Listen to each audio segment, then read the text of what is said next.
Dr. Link will not be here tonight, so our very competent assistant will be taking charge. And we have our budget presentation tonight. That's probably going to be the biggest thing on the agenda. Having said that, the Technology Committee, Rhonda? Okay, I will call the Technology Committee meeting to order and turn it over to Mr. Hill. Okay, good evening, everybody. I have a short agenda tonight. What I want to talk about is PCCD camera installation. I talked about this a few months ago. We purchased 14 cameras with PCCD funds back in the fall. And prior to this last month, we installed some of those cameras. And this past month, since we had some nice weather, we were able to install the additional, the last 4 cameras of that PCCD funds. They were installed at the Bulldog Stadium. So for a total of 14 cameras, we installed 6 at the high school. We had 2 at the middle school, 1 at Slatington Elementary, 1 at Peters Elementary, and again 4 at Bulldog Stadium were installed for that PCCD camera that was paid for grant funds. And just so everybody knows, when we decide to install cameras, what we do is when we look for like PCCD funds, what we do is we typically go to the principals, the SPOs, and we ask them, is there any areas where you want to install cameras? So it's like a collaborative effort between the IT department, our security department, and also our building principals. So we get a list together of what we want to do, and that's kind of like the decision-making process we go through when we install cameras. So that's really all I have for tonight. Does anybody have any questions about that? Okay, that's all I have. Thank you very much. Okay, if there's no questions, I'll turn it over to Mr. Fedorcha. I will open the building and grounds, and I will turn it over to Mr. Mann. Thank you, Mr. Fedorcha. So my first on my agenda tonight is it's an app called Geo Alert. Mr. Wanamaker had actually put this in his budget for next year, but we want an early rollout so we can get training and actually get people using the app. What the app does is it's an app that parents put on their phone. It'll actually give them an alert depending upon what time they pick before the bus will be at their child's stop. So when Mr. Wanamaker first rolls it out, the app will actually show where the child's stop is. Then the parent can then designate, do I want 5 minutes, 3 minutes, 10 minutes, warning before the bus is going to be at their child's stop. That initial person can then actually give it to other people. So say the mother is the primary, she can give it then to the father. Say a neighbor picks up the kids sometimes, she can then designate who also can receive that app. The whole reason for this is sometimes with traffic and other things that happen, parents aren't always at the stop when the bus gets there. Sometimes the bus is a little later because of construction, a little earlier. What'll end up happening then is that bus in Slatington Borough or Walnutport can do a loop. They'll try and get the student back to that stop. Sometimes they can, sometimes they can't. If they can't, then they have to return that student back to Peters. So this Geo Alert will only be for parents of Peters, and that's only because your kindergarten and I believe first grade has to have a parent present. So Slatington, there doesn't have to be a parent present in order for us to leave the kid off the bus. So it's $1,500 for the full year. That actually equates to $100 per bus. One return trip back to Peters with a bus driver and an aide comes out to about $40. So that's the overtime that we would pay for that bus driver and that aide for one trip back to Peters to take a kid back is $40. So if you break it down to $100 per bus, 2 trips, and you're almost paid for that geo alert. So with the board members present, I'd like to put that on next Monday's agenda to be approved, if there's no questions. How many times does this happen? More than we would hope. I would probably say at least twice a week, we're taking a student back to Peters. Yes. Yeah, and in rural, so in Washington Township, on a bus, a lot of times you don't have that choice. They can't just loop around the block, in a full-size bus to try and get that student back to the house. A lot of times, that loop around may be 15, 20 minutes before you even get back to the house. And now you're driving another 15, 20 minutes to get back to Peters, or depending upon where that bus is. So who's at Peters to accept the student? yeah. So this will actually alleviate a lot. One, the overages on the bus driver and the aides on the bus, as well as Mr. Snyder, right, or someone from Peters having to stay there to wait for that child to come back. My question only is, if a parent's not meeting their kid at the bus now, or twice a week, it's not happening, who's to say that this app is gonna make it any better?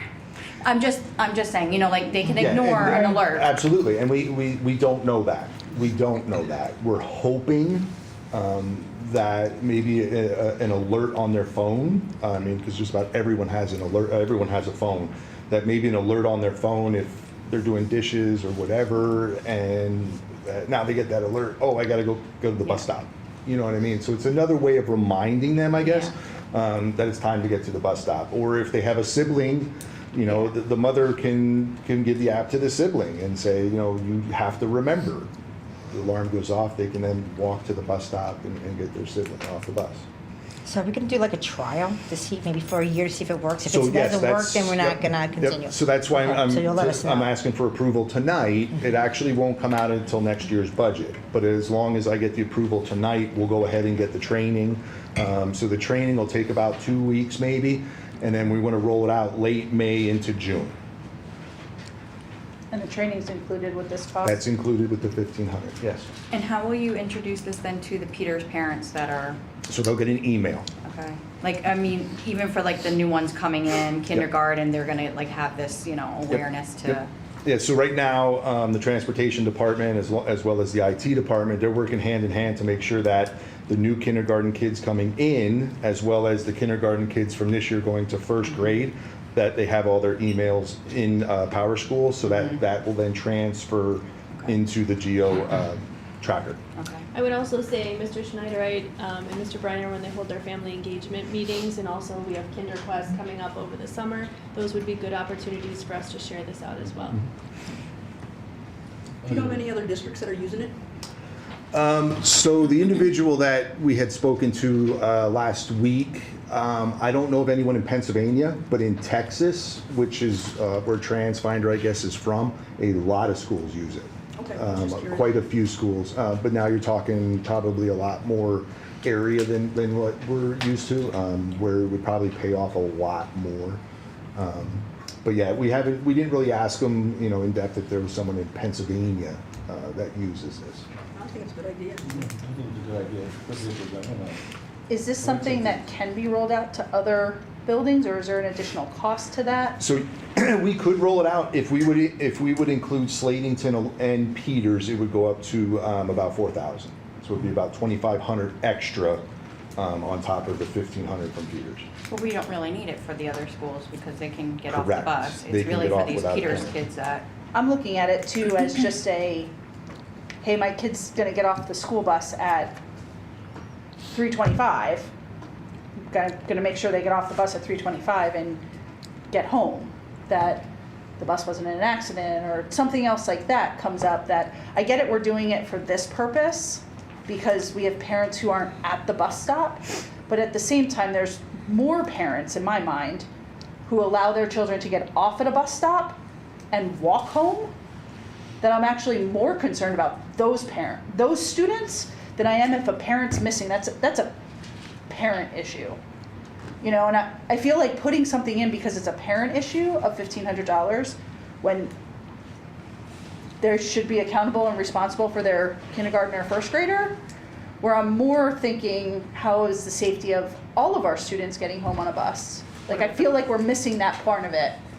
Well, so. And I'm concerned that, you know, we're putting one in front of the other, and a But we parent also should be have the accountable. walkers too, like, you know, there's no safety net there either, Yeah. so. And then really you could fall back on the parent and say, get an app for your phone, Life 360 or Oh, or one yeah. of those. Yeah. To track your kid, you know, which parents could do also to tell when their kid's close to the bus stop.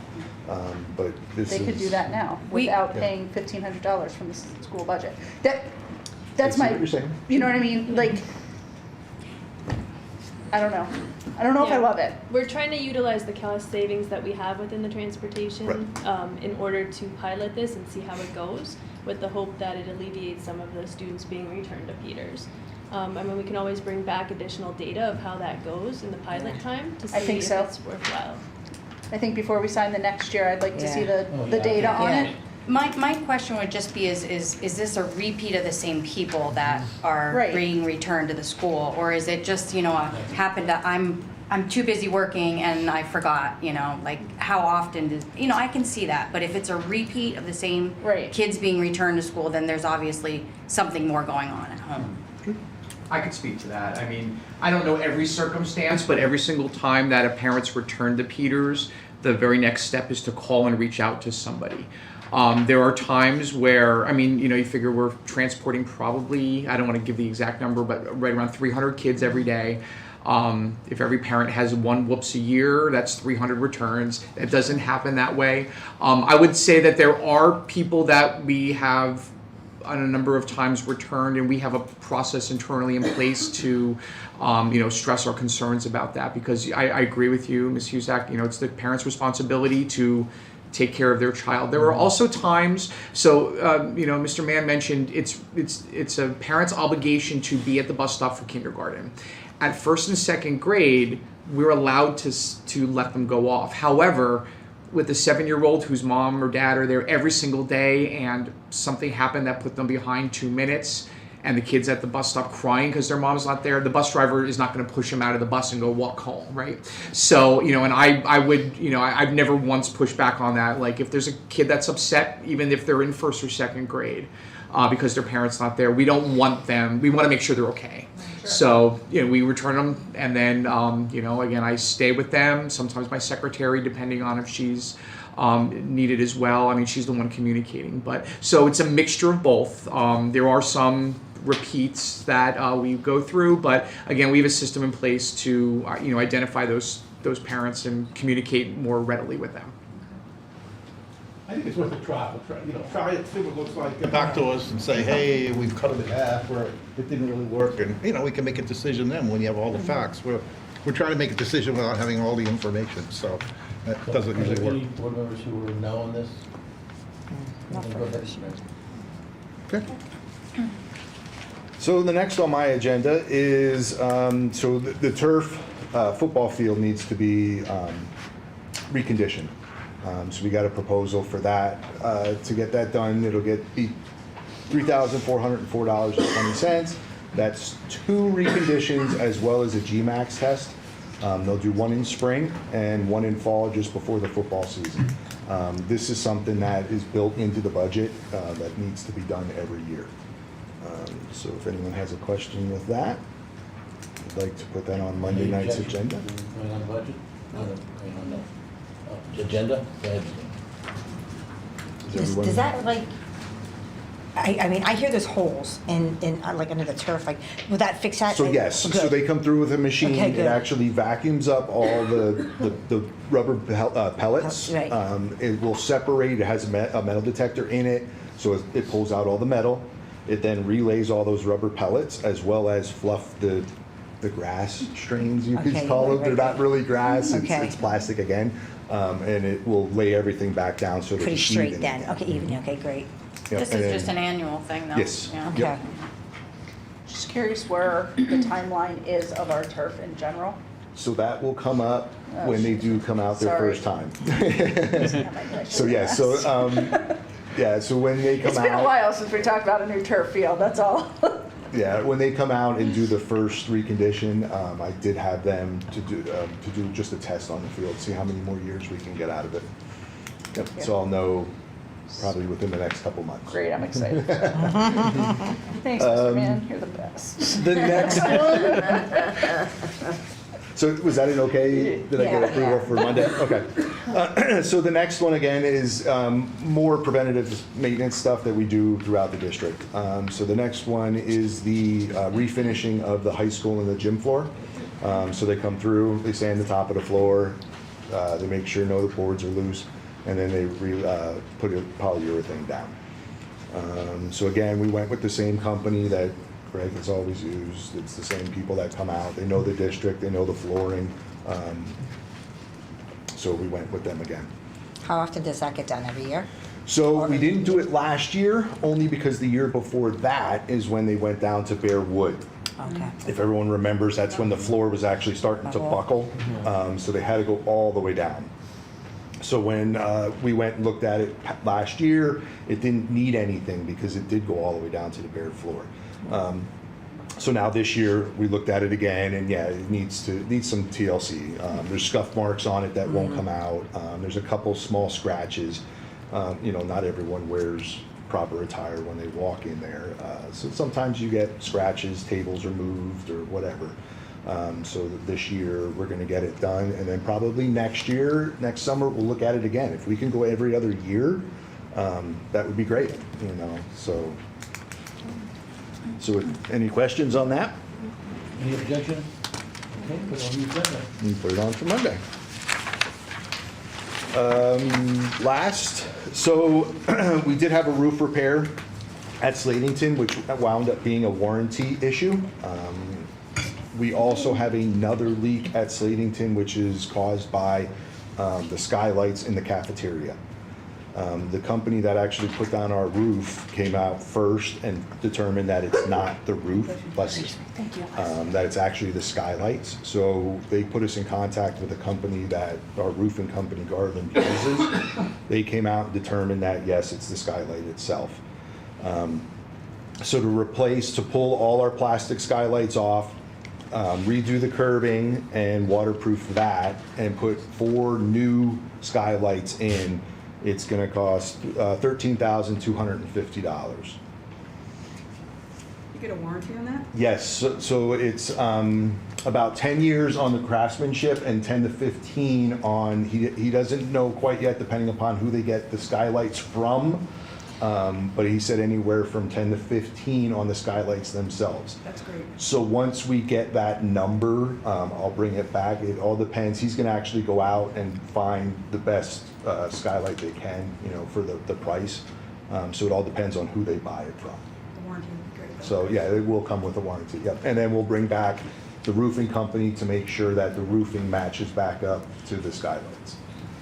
So are there any questions with that? Any objection? Put it on the agenda.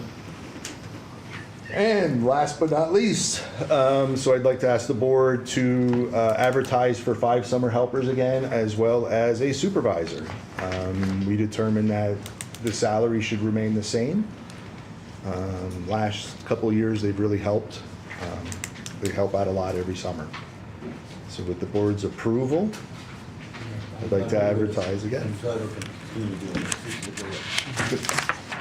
Anybody object? Nope. Put it on the agenda. Thank you very much. And that ends my session, and I will adjourn and go to Mrs. Cole. And I will turn it over to Nikki Cafeteria. Hi. I got a similar update as to last month. We have 112 backpack buddies that we are providing meals to those students for weekend food, 88 of which are at both of the elementary schools. A quick update on our Second Chance Breakfast at Slatington. We started at March 3rd. Prior to March 3rd, our average breakfast at that school was about 130. We have increased that now by implementing the Second Chance Breakfast up to 250, give or take, is our average. So far, it has not negatively impacted our lunch, because I know that was a concern, eating, breakfast later than not having our lunch counts remain where they're at.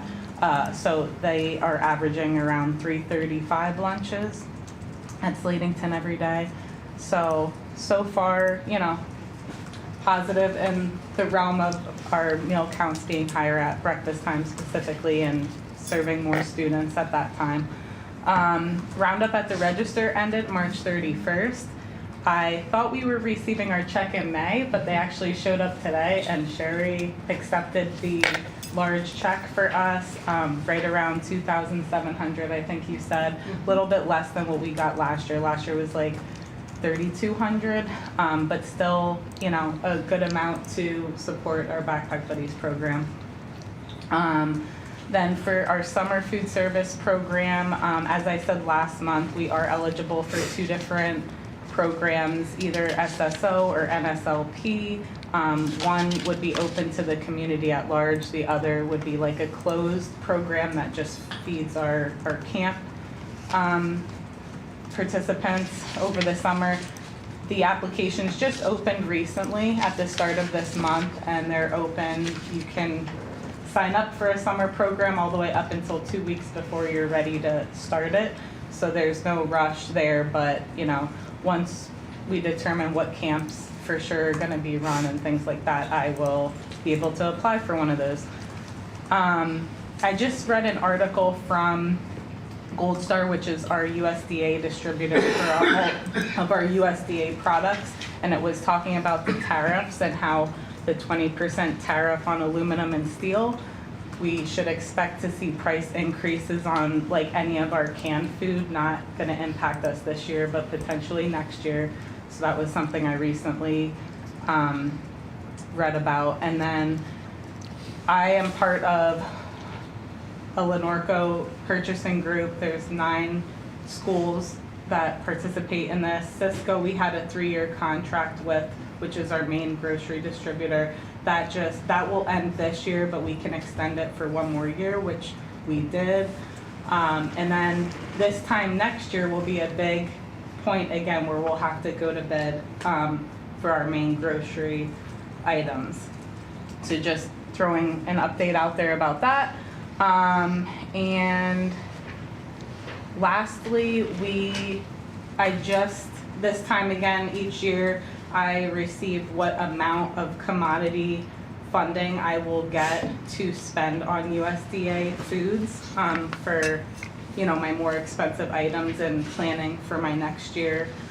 And each year we have increased. It's all based upon how many meals we serve for both breakfast and lunch. So going back to 2022, we had 152,447 meals that we served between breakfast and lunch, whereas last year we ended at 174,967 meals. So, as your meals that you serve each year increases, then your entitlement, they give you a little bit more of those entitlement funds. So we actually received $84,208.26 to spend in our commodities food towards next year. So that's kind of been what's going on in my world recently. That's all I have for tonight. If anybody has any questions about anything. Have you seen any price increases? Yeah. I mean, our canned goods are already pretty high actually, so I diverted a lot more of that 84,000 to fresh produce through the DoD Fresh program rather than canned fruits and veggies. So for that reason, because they are pretty pricey, like a case of like those big number 10 cans of like peaches or something, it's like $70 a case. And each school probably goes through 2 cases a day, so it's pretty, adds up, but. Well, thanks for all you're doing to make it work. And I know it's a Thank lot you. of running around and finding the best deals. Yeah. Nikki's not exactly sitting behind a desk all day. So thank you for what you're doing. Thank you. Any other questions? No? All right, So all I have.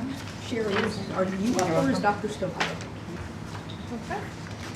up? Good evening, everyone. For the next hour or so, Mrs. Molatoris and I will take the committee and public through the proposed preliminary budget for 25-26, and then the district long-term planning.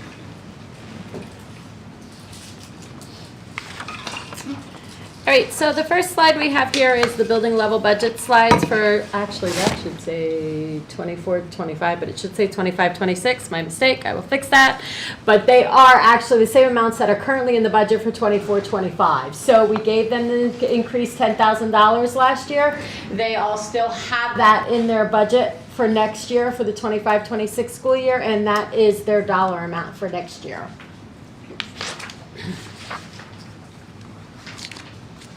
All right, this is our Act 1 index slide. This we show you every year. It tells us where the Act 1 index is going to be this year, where it's projected to go to in the next couple of following years, and then what PCERS is also looking at doing.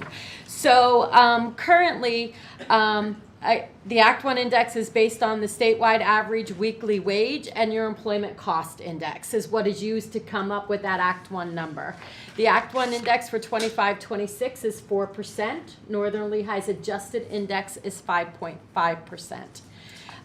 In the next couple of years, 26-27 through 28-29, the Independent Financial Office has projected that that one index is going to decrease. You can see it goes to 3.6 next year to roughly about a 3.1 in 28-29. In hindsight, the IFO last year did project that this year was going to be at a 4%, and it came in at a 4%. So they were pretty much spot on this year, assuming that that probably won't end up happening in the next couple of years again. The second part of this slide then is that contribution rate projections for our PCERS. So that is based on your employee contributions, your employer contributions, and the market rate of return on the investment. So currently, the employer contribution rates are used as of June 30th, 2023 valuations, and it presumes a 7% market rate of return.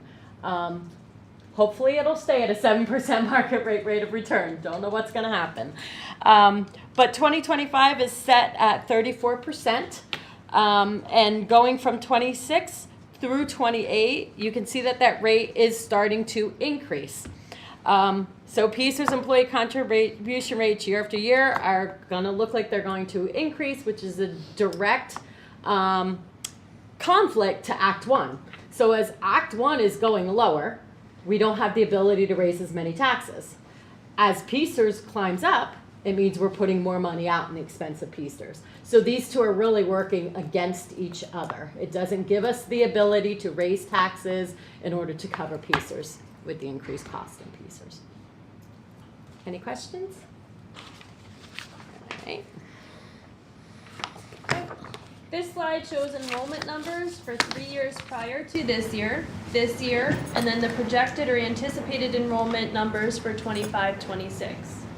These numbers do not take into account any non-Northern Lehigh IU students or students in outplacements. So they are only Northern Lehigh students sitting in our seats in our classrooms being taught by our teachers. Kindergarten registration went online this year. We held in-person appointments the week of March 28th. As of today, we have just under 110 students who have entered the portal, starting the online registration process, and just less than 90 that fully registered during a registration week. So we are estimating about 115 to 125 for our kindergarten class going into 25-26. And then as you can see, for each of the grade levels, we just pulled the students from this year and moved that group of students up a year. If you look at the list of grade levels and student enrollment for 25-26, you'll see from second grade this year to third grade next year, we have what we call a bubble class or a larger class of 139 students that will be transitioning from Peters to Slatington. We also have about 125 students that will be graduating and about the same number potentially projected to come in. So we're expecting that our enrollment will stay pretty steady from 24-25 to 25-26, just over 1,600 students.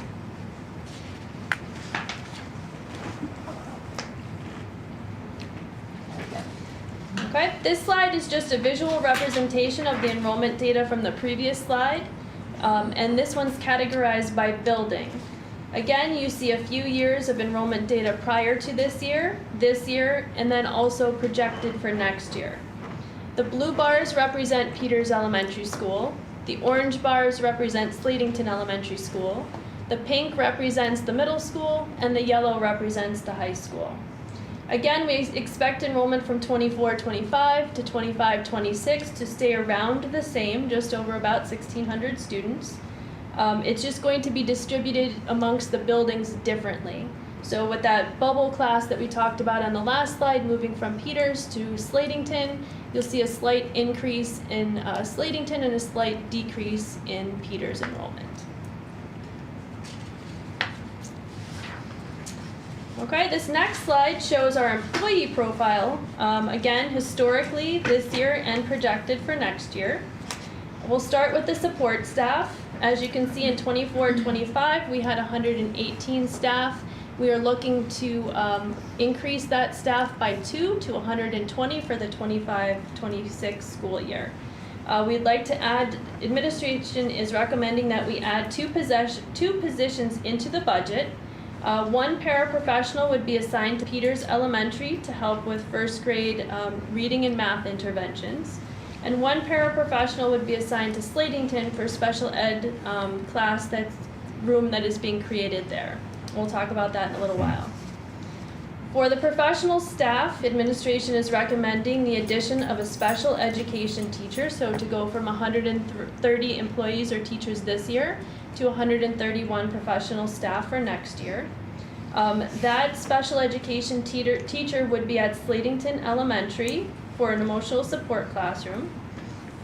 We have some rising third grade students that would be coming from Peters Elementary, and rather than having to go to an outplacement because we don't have that special education class, those rising third graders could go into that classroom.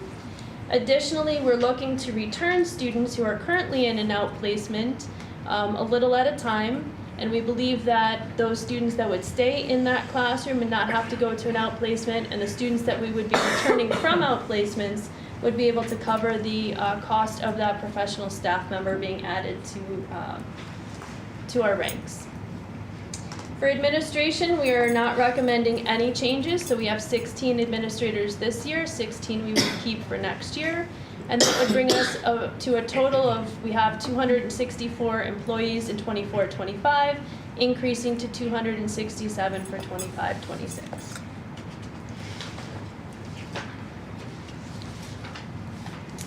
All right, this next slide shows Northern Lehigh School District staff that are paid by grants in 24-25. So we have 2 teachers at Slatington and 2 teachers at the high school that are paid with IDEA funds for special education.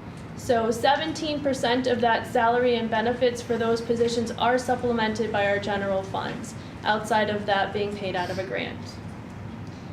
For Title I, we have 3 teachers at Peters Elementary and 2 teachers at Slatington Elementary that focus on reading interventions, and they are paid out of the Title I funds. Salaries and benefits for 4 of these positions are completely funded by federal dollars, and the other position is funded at 23%. There is 1 teacher at Peters Elementary which is paid out of Title II funds. The Title II funds are used for classroom reduction, so if we didn't have that teacher at that level, class sizes would be larger. We employ that teacher to keep that class size down at Peters. So 22% of that salary and benefits for that position is supplemented also by the general fund. The Ready to Learn grant pays for some of the kindergarten teachers at Peters Elementary to continue that as a full-day program. That's how we've been using those funds over the years. It's 3 Peters Elementary staff, and 21% of the salaries and benefits for these positions are supplemented also by the general fund. Title IV and our PCCD competitive grants are used jointly to pay the salary and benefits of 3 of our SPOs. 15% of the salary and benefits for these positions are supplemented by the general fund. The PCCD competitive grant is going to expire in 2026. Title I, II, and IV, we're hoping that they renew at the federal level, but as you know, we're really not sure about that at this point. So if these grants are refreshed, but our future is still a little bit unsure with these, in total, there's $900,000 plus in federal monies and about $450,000 in state grants when we take them and show which are state and which are federal.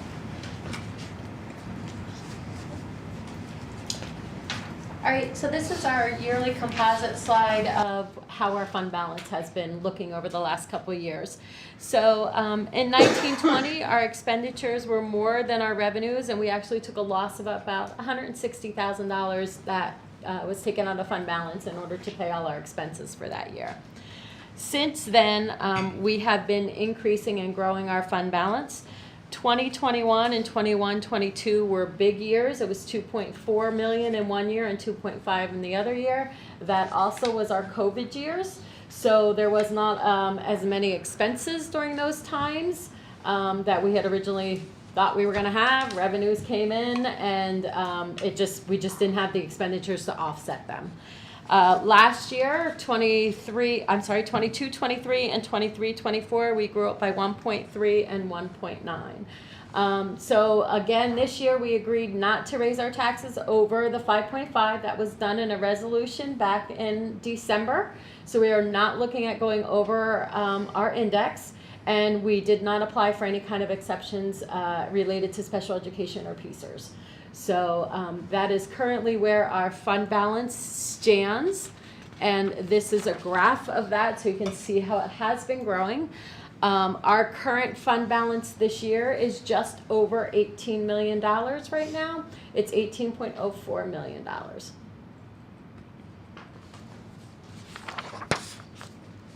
Okay, this slide depicts recommendations related to Peters Elementary School. Administration is recommending transferring a teacher from Peters Elementary School to Slatington due to the large class size of the students moving from 2nd grade into 3rd grade next year. We had talked about that bubble class being about 139 plus, so we would be making a recommendation to move one of the teachers from Peters to Slatington to cover that class size. Secondly, we are also recommending the addition of a para-educator position funded through the general fund. This position would be prioritized to 1st grade students where the needs may be reading and math through interventions for those that are at risk in those areas. Dr. Soper, do you have an extra classroom here that you can use for the... I'm sorry, I can't Do you hear. have an extra classroom at Slatington that you can use for that class that's coming? So I'll turn that over to Mr. Briner. Yes, we do. Okay, cool. I was gonna say, 'cause otherwise, where are you gonna put them? Yeah, no, we would, we're going to, if that were to occur, we'd have to relocate one of our special education classes into another classroom, but yes, we have. Okay. We have about 6 larger classrooms in each kind of pod, and we only use 5, and then the other ones usually used for special education, but there are some other classrooms that could be repurposed for that. Okay, this slide depicts the recommendations related to Slatington Elementary. So we would be looking to add 1 special education teacher for the new emotional support classroom. This class will help support students that are transitioning from Peters, allowing us to not have to send them out to an outplacement. It will also help to support students that we can bring back into our district so they can be educated in their local school district rather than having to be in an outplacement. We believe that we can fund this position over time. by bringing the students, by not having to send students to an outplacement and also bringing back some of the students that we're currently paying for. Secondly, the new ES classroom will need to be staffed with 2 full-time paraprofessionals. These 2 positions will be repurposed positions that are already in the district budget. One is from a student who is aging out of the program and has a one-on-one, and one is from another assignment within Slatington Elementary already that would be repurposed into this classroom. And we can hire for one of those positions that would be at a less expensive cost than what we're currently paying.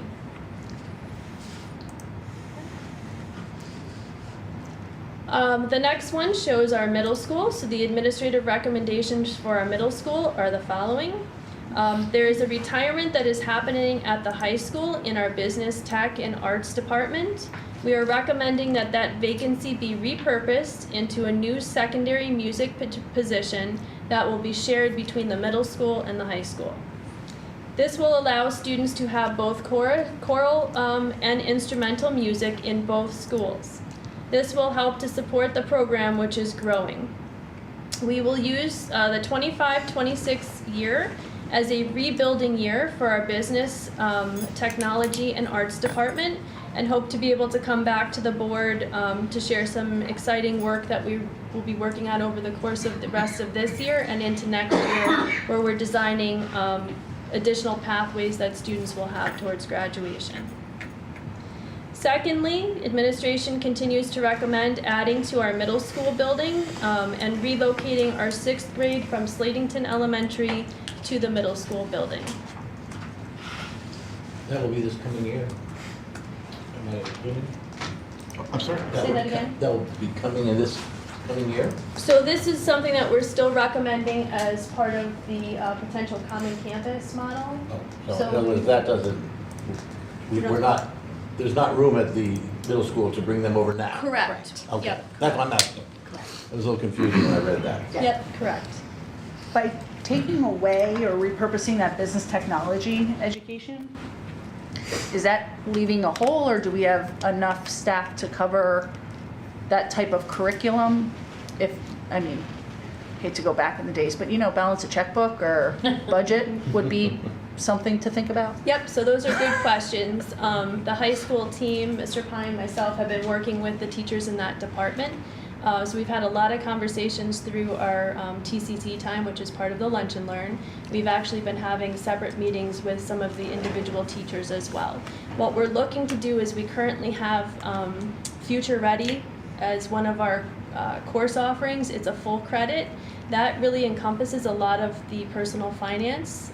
So we would be looking to take that course and repurpose it into personal finance. We would take it from 1 credit down to a half credit.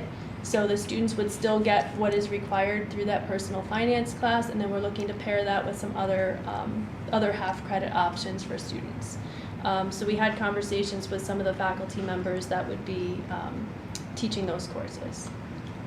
So if it's a half credit, can you just help me understand it? Because I'm going through, curriculum and all of that currently.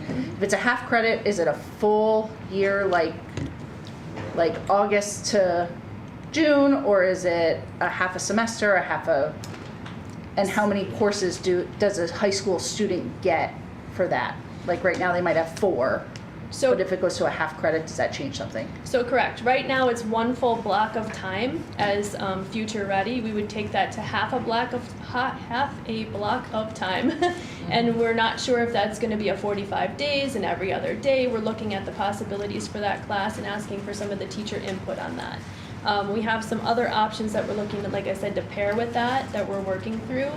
And we would be bringing the program of study back to the board again for approval with some of those changes this spring. Does that allow for opening up, like when classes can actually occur, where students can take them? I know right now we're falling into a situation where the class isn't available. So now if we take it to a half credit or whatever, this isn't about, my question is, should we have 2? Is kind of where I'm asking the question, that are we limiting ourselves to reduce the availability of what a student course can take because we're changing something from something that's a 1 credit to a half credit?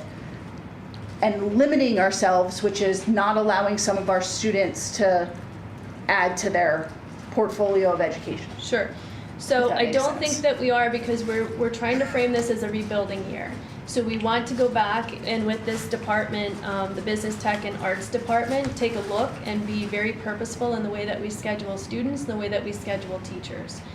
We want to come back to the table and say we would like a business teacher a year from now. That's our hope as we continue to look at these clusters and how students would actually progress through their high school education.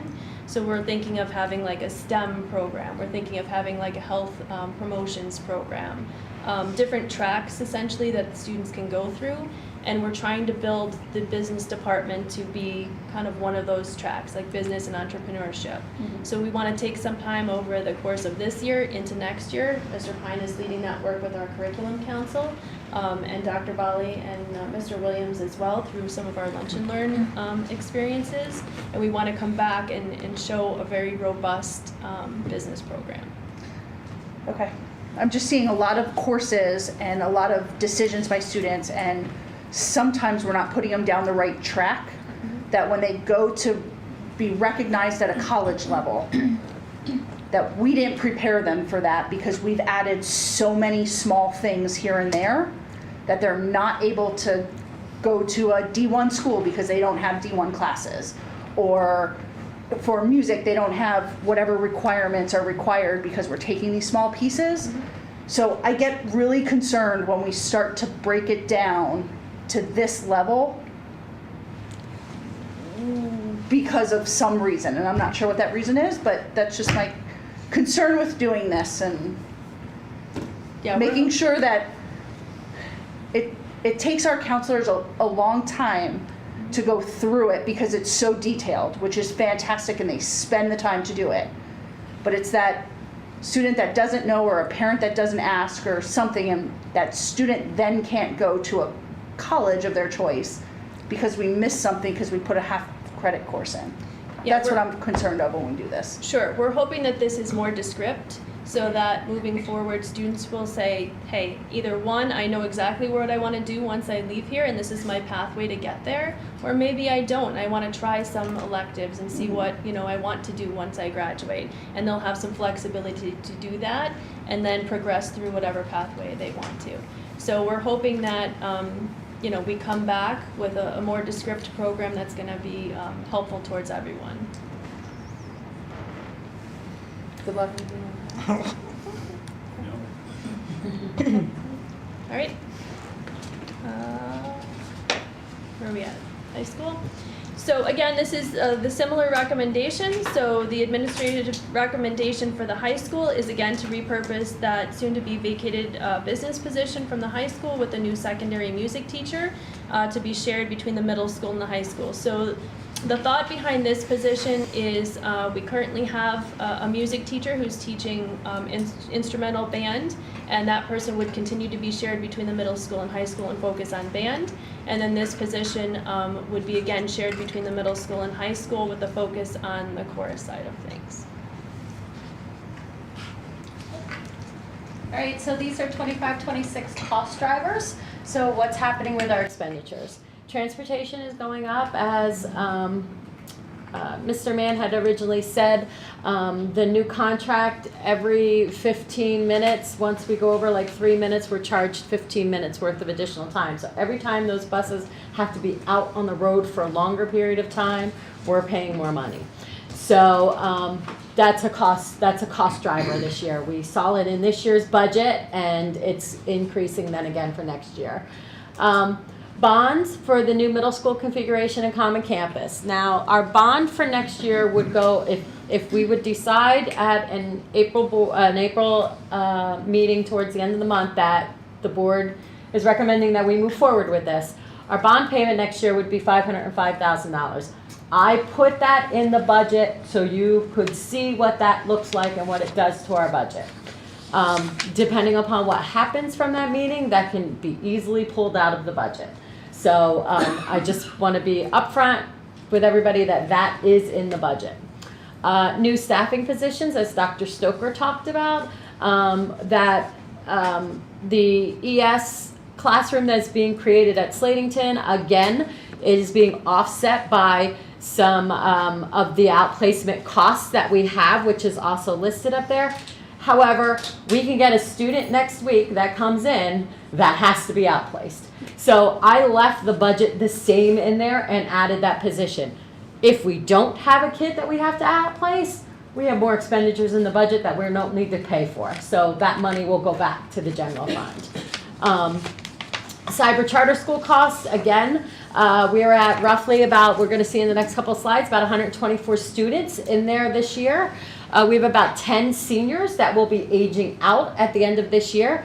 But again, we could have 10 kids that move into our district next week and all decide to go to cyber charter school. So again, I've left those funds in there just as a cautionary measure. In case we have kids that move in, I don't want to short the budget and not have the funding available for them.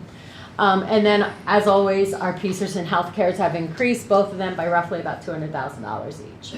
So those are the cost drivers that are kind of putting our budget increased up next coming school year. Okay, charter school enrollment. This slide shows charter school enrollment for the Northern Lehigh School District.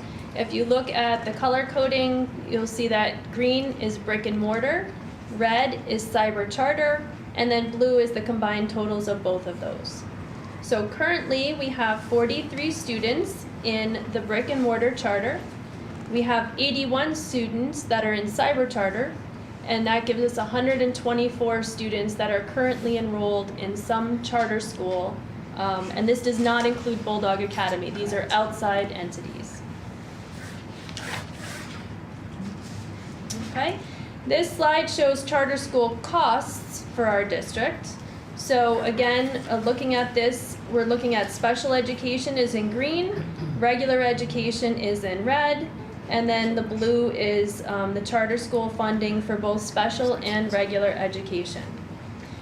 We currently pay about $14,600 for a regular ed student to attend a charter school, and we currently pay about $32,300 for a special education student to attend a charter school. On this graph, you can see that we spent about $780,000 for special ed students to attend charter school, and we're at about $1.45 million for regular ed students who attend charter schools.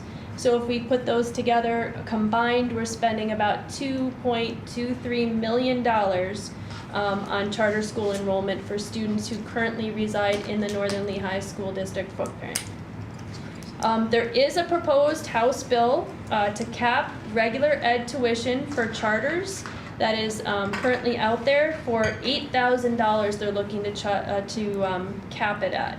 However, those who have a good pulse on the government think that if it does pass, it will probably be closer to $10,000 instead of $8,000. Even at the $10,000 rate, though, using our current enrollment numbers from the last slide, we would save $260,000 per year if we were to cap it. So again, those are taxpayer dollars that are going towards charter schools.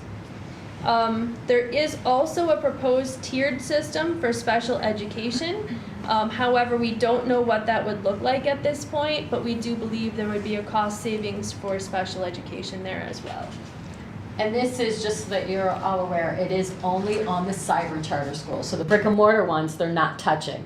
They're trying to hold the cyber charter schools accountable for the overhead and stuff that they don't have, but yet we're paying for. All right, the last slide is charter school comparison between cyber and brick and mortar. So we currently pay, again, that's about $660,000 for brick and mortar in red, and about $1.57 million for cyber charter schools. So again, as Mrs. Molitor said, this is something that may reduce over time if that House bill is passed.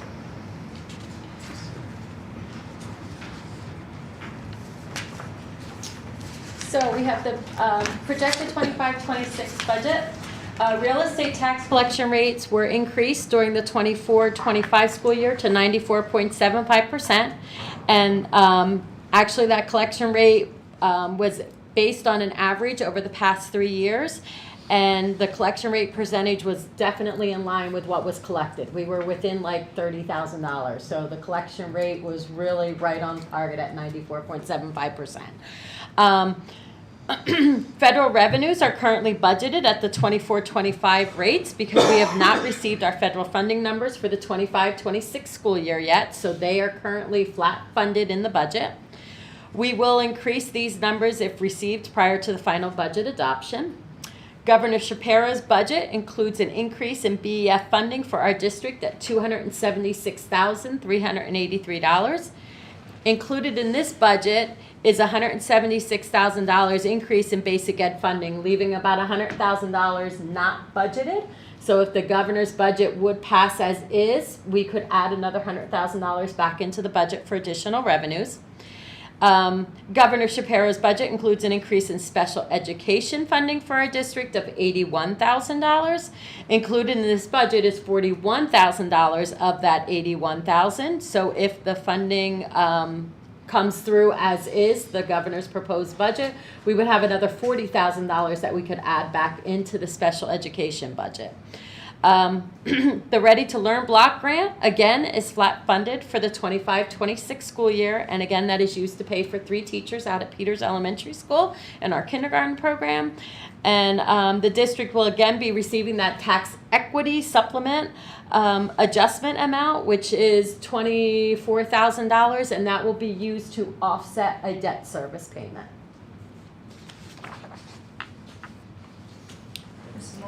Yes. I'm sorry. Can Sure. you explain that difference you had mentioned if something happens? It was the 276 for Correct. basic ed, Yep. but a potential of 100,000. Correct. Can you explain that to me? I'm sorry. I put $176,000 in the budget. There's $100,000 left. Got So it. if the governor comes in at the 276, I'm going to be able to put the $100,000. So you only budgeted for. I only budgeted about 50% of what the Thank you. governor said. Sorry. Nope, you're Missed good. that part. Thank you. Yep. All right, so current fund balance. This you've seen, this was what was passed at our December board meeting where we committed and assigned fund balances for this school year.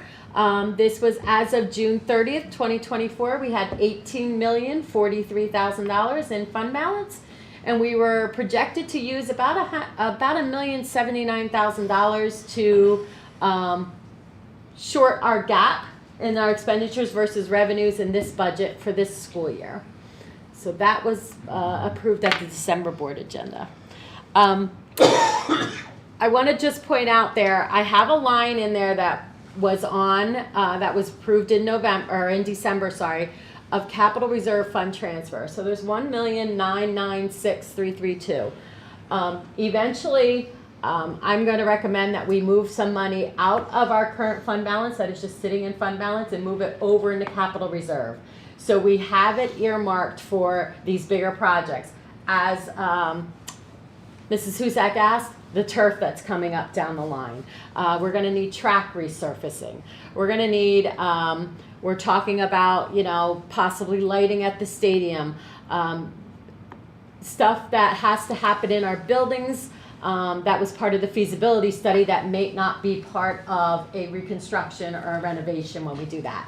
So it makes more sense to kind of start moving some of this out and putting it in capital reserve. Capital reserve is then earmarked and only allowed to use for capital expenditures, for repairs on buildings, for maintenance and upkeep of your properties. So it just makes sense to kind of move them out of there, make our fund balance not as hefty, but then we'll have that money still available to us and earmarked for construction projects and stuff that we need to do in the future. Sure, is that included in these numbers then, that capital reserve? Yep. It's about halfway down the page. It says capital reserve fund transfer, $1,996,332. Thank you. Yep. So does that mean that our budget last year was really about $2 million more in revenue than expenses? Correct. That is exactly $2 correct. million Yep. extra we have to play with. 1,100,099. I'm gonna call that 2 million. Yep, okay? that is exactly correct. 2 million. So Yeah. I took that and I put that, when we saw that that was what we increased, I said, I think we need to start looking at moving some of that money over into capital reserve. As we did the year before, we said, let's make some of our future, let's take that other 2 million that was 2 years ago, let's earmark that for debt service payments. And let's start taking $200,000 every year, which is what I did again this year, to start offsetting some of our debt service payments. Okay, long-term project planning and funding. So we've been talking about furniture replacement for quite some time, and we just haven't gotten to the point where we've been able to replace furniture. So the middle school and Slatington would be slated for furniture for 25-26. Middle school would be 55,000. Slatington would be 45,000. This would come out of fund balance for about $100,000. The third one down is our PA system for our baseball and softball complex. So as we finish that project, we'd be looking to include a PA system that would cost $10,000. That would come out of the maintenance and athletics budget. Below that is the maintenance pickup truck with the plow.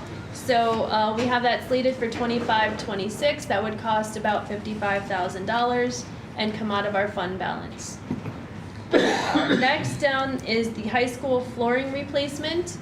We do have a grant for that.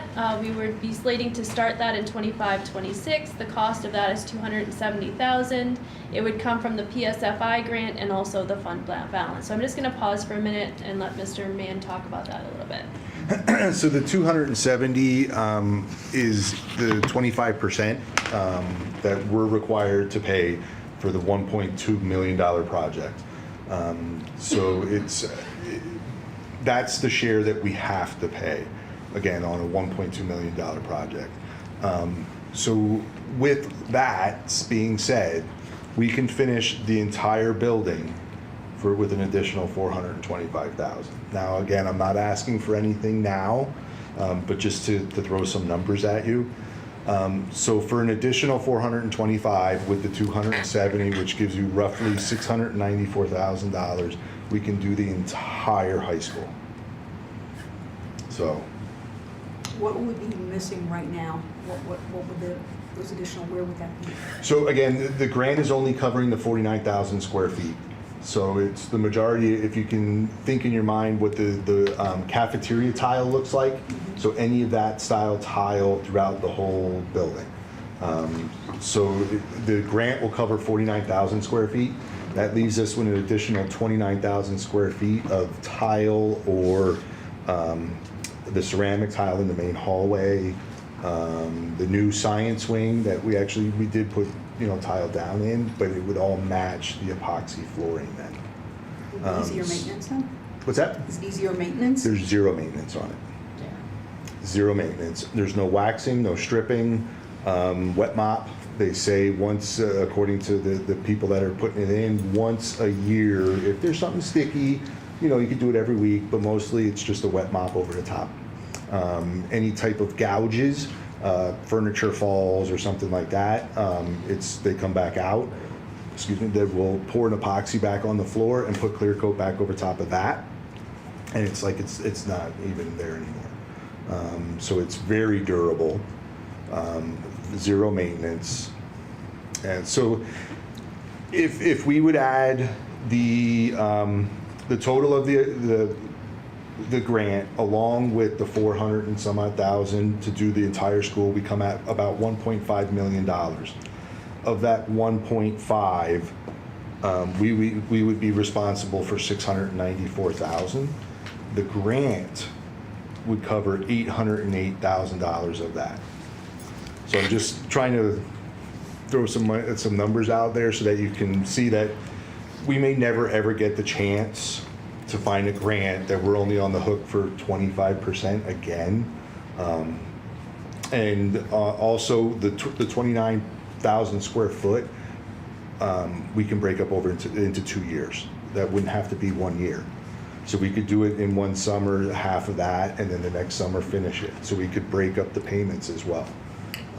So just to, And can you just let me know, sorry, the current grant and the current thing that's on the floor, on the table, not on the floor, what is being, right? If we don't give another $425,000, what floors are being done versus what floors are So, not being done? I forget, I'm sorry. so it's pretty much all the third floor Is what? is going to be a part of the grant. Okay. Okay. The home ec rooms, the science room, or the math rooms rather, on the first floor. The art room, the ceramic tiles on the first floor are not included. And then in the basement, it would be the old CAF, but not the new section of CAF, as well as the hallways. And then the computer room, or the band room, and not Bennett's room Okay. would not be included. Mr. Mayor, can you also talk about what you think we might save over time, not having to strip the floors, use the... So, yeah, thank you. products. So a rough guess on manpower and, so manpower, stripper, and wax at the high school is about $18,000 a year. So depending upon how bad the floors are, you could probably say anywhere from 18 to 20,000 in a year. What's the life of that epoxy stuff? Endless. Yeah, I don't know the warranty offhand. I mean, I know it's in the proposal, but I don't remember ever reading it. It's like concrete. So if there is issues, like you said, they would come out and fix it? Yes. Is that a separate cost then, I'm Yes. assuming? So then that would come out of your budget, Yep, or? yep, Okay. Yep. So also to just let you know, the flood that we had at the high school, with this epoxy flooring, it would have been non-existent. It would have been contained to the third floor. We still would have had some penetrations because like where your toilet pipes go down through the floor, that still would have dripped a little bit, but it wouldn't have been as far as it went because the proposal or the epoxy flooring we're getting is actually a tub system. So instead of having the glue-on molding on the side, the epoxy is actually going to go 4 to 6 inches up the wall. And the 4 to 6 all depends on lockers. So if there's lockers there, then they're not going to be able to go the full 6 inches, but they'll come up to the bottom of the lockers. So if there's a flood, it's literally just going to be contained on the third floor or the first floor, for that matter. So you brought the bathrooms up, I have to ask. I don't see a redo of any of our bathrooms in the high school or the middle school. Just curious where those are on a maintenance plan because those are not Northern Lehigh quality. I'm sorry, they're building. I don't have anything as far as bathroom remodeling. So I hate to put $425,000 to a new floor, and those bathrooms are still the same bathrooms I was in 30 years ago. So I'm not necessarily saying no, but I'm also not okay with hearing that that's not even in the plans. So it would get epoxy. Oh, I flooring. know. So we're gonna But put that's it. $425,000 into the bathrooms, but the bathrooms are still gonna be the old bathrooms, which are still bathrooms that have been there for 30 years, that when you, they're not our quality. They are not Northern Lehigh quality bathrooms. I'm sorry. You're talking the fixture scale, is that what you mean? The bathroom, just walk in it. New stalls. Yeah. you know, Just walk in them. New I'm sink sorry. systems. Yeah. Like the whole Yeah. thing. They're They're not old. our color. They're small toilets. They're Gross. they're disgusting. I'll be So- honest. So I think what I hear you saying is consideration of the bathrooms. I'd So- rather see the bathrooms than $425,000 on new flooring, to be honest. That's my personal opinion. So But we can continue to go through this plan that we have, but we can certainly bring that back to cabinet and bring some more information please back do. to the board. 'Cause I If personally, that's the wish of the I board. don't know, Dr. Bali, you might be able to, how do the students feel when they go in, or when our guests come from other school districts to use that main bathroom? Yeah, I mean, What it's a great question. Nothing really has been said to me, although Mr. Mann and I were just talking about just even like paint. You know, there were some areas where, you know, we had unfortunately some writing in there, which is a first in my couple of years. And they came in like within 8 hours and it was double painted over and it looked beautiful. You know, so even paint would be, you know, and that's something we can, yeah. Something in those bathrooms, please Right. put them on the maintenance plan. Yeah. Please come back with something. Okay, so we'll take a look at the bathrooms and bring back some more information after we have a discussion on that. Are you okay then? You good? So just continuing down this list, the next item that we have up there is the middle school, about halfway down. So we have about the middle school water softener and filtration system. That's something to help with softening the water and keeping the water appearing clean in the middle school. Again, more furniture replacement because this is something that we have been taking a look at. So Slatington would get the other half of the furniture, and then the high school at the $45,000 in the 26-27 school year. So continue with that furniture replacement. The one below that is the net sports complex. So for 26-27, a proposal to come out of fund balance of $1 million for where we had the tennis courts, making that into a net sports complex. Peter's furniture replacement would occur during the 27-28 school year, and again, this would be dependent on whether or not we move Peter's offline and have a common campus model. And that would be $45,000 for furniture replacement. We moved that a little bit further down, awaiting a decision on the common campus. Again, the high school would have additional furniture replacement during the 27-28 school year for $55,000 out of fund balance. And then 27-28, we would be looking for a refresh of our security camera upgrades. And this is something that I think we're Mr. Hill can maybe speak to this a little bit further, but potentially looking at a lease rather than a purchase. Yeah, it depends on the type of system we go with, but yeah, that could potentially be a lease, a year. It might be a yearly lease rather than just paying one big fee. Question, can I ask a question? Sure. With all this furniture replacement, like, are we replacing desks? Like, is this like, so like, are the students sitting there and these desks are falling apart? I mean, is it that bad that at every school, the furniture is just that horrible? So the furniture is pretty old. Anytime we do have furniture that breaks or cracks, we do replace like pieces at a time. But certainly the furniture is old. We have made some changes with the Lunch and Learn at the high school. So we provided some money to the high school to kind of get up and running with the Lunch and Learn furniture that they have, which has been very sturdy. And we were walking around the other day looking at how well it's holding up.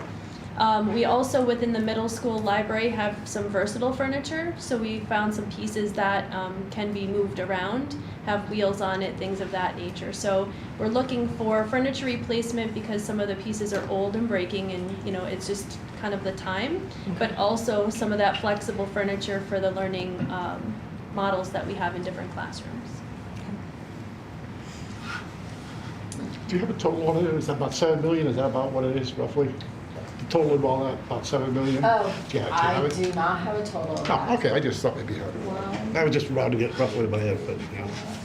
So I'll keep going and then we can come up. Yeah. So then on this slide, looking to continue into 27-28, network switches, that would come out of our technology fund balance and E-rate at $385,000 approximately. Server center lease, $50,000 out of a tech budget. Peter's furniture replacement, again, this would be dependent on whether or not we move to a common campus model. Some furniture would be required if we do, move to a common campus, but otherwise we would be looking for a full furniture replacement by 28-29 for Peter's at $55,000 more. The middle school, high school parking lot seal coating would come up in 28-29 as part of that cycle at $40,000, which would come out of capital reserve expenditure. Stadium turf would be approximately 28-29 at $500,000 out of capital reserve and fund balance. We would probably at that point also be looking at an upgrade to our stadium scoreboard. We're estimating that would come in around $300,000 out of capital reserve and fund balance. Slatington Peters and Stadium School parking lot seal coating, we flip-flop when we do those, so that would be the 29-30 school year.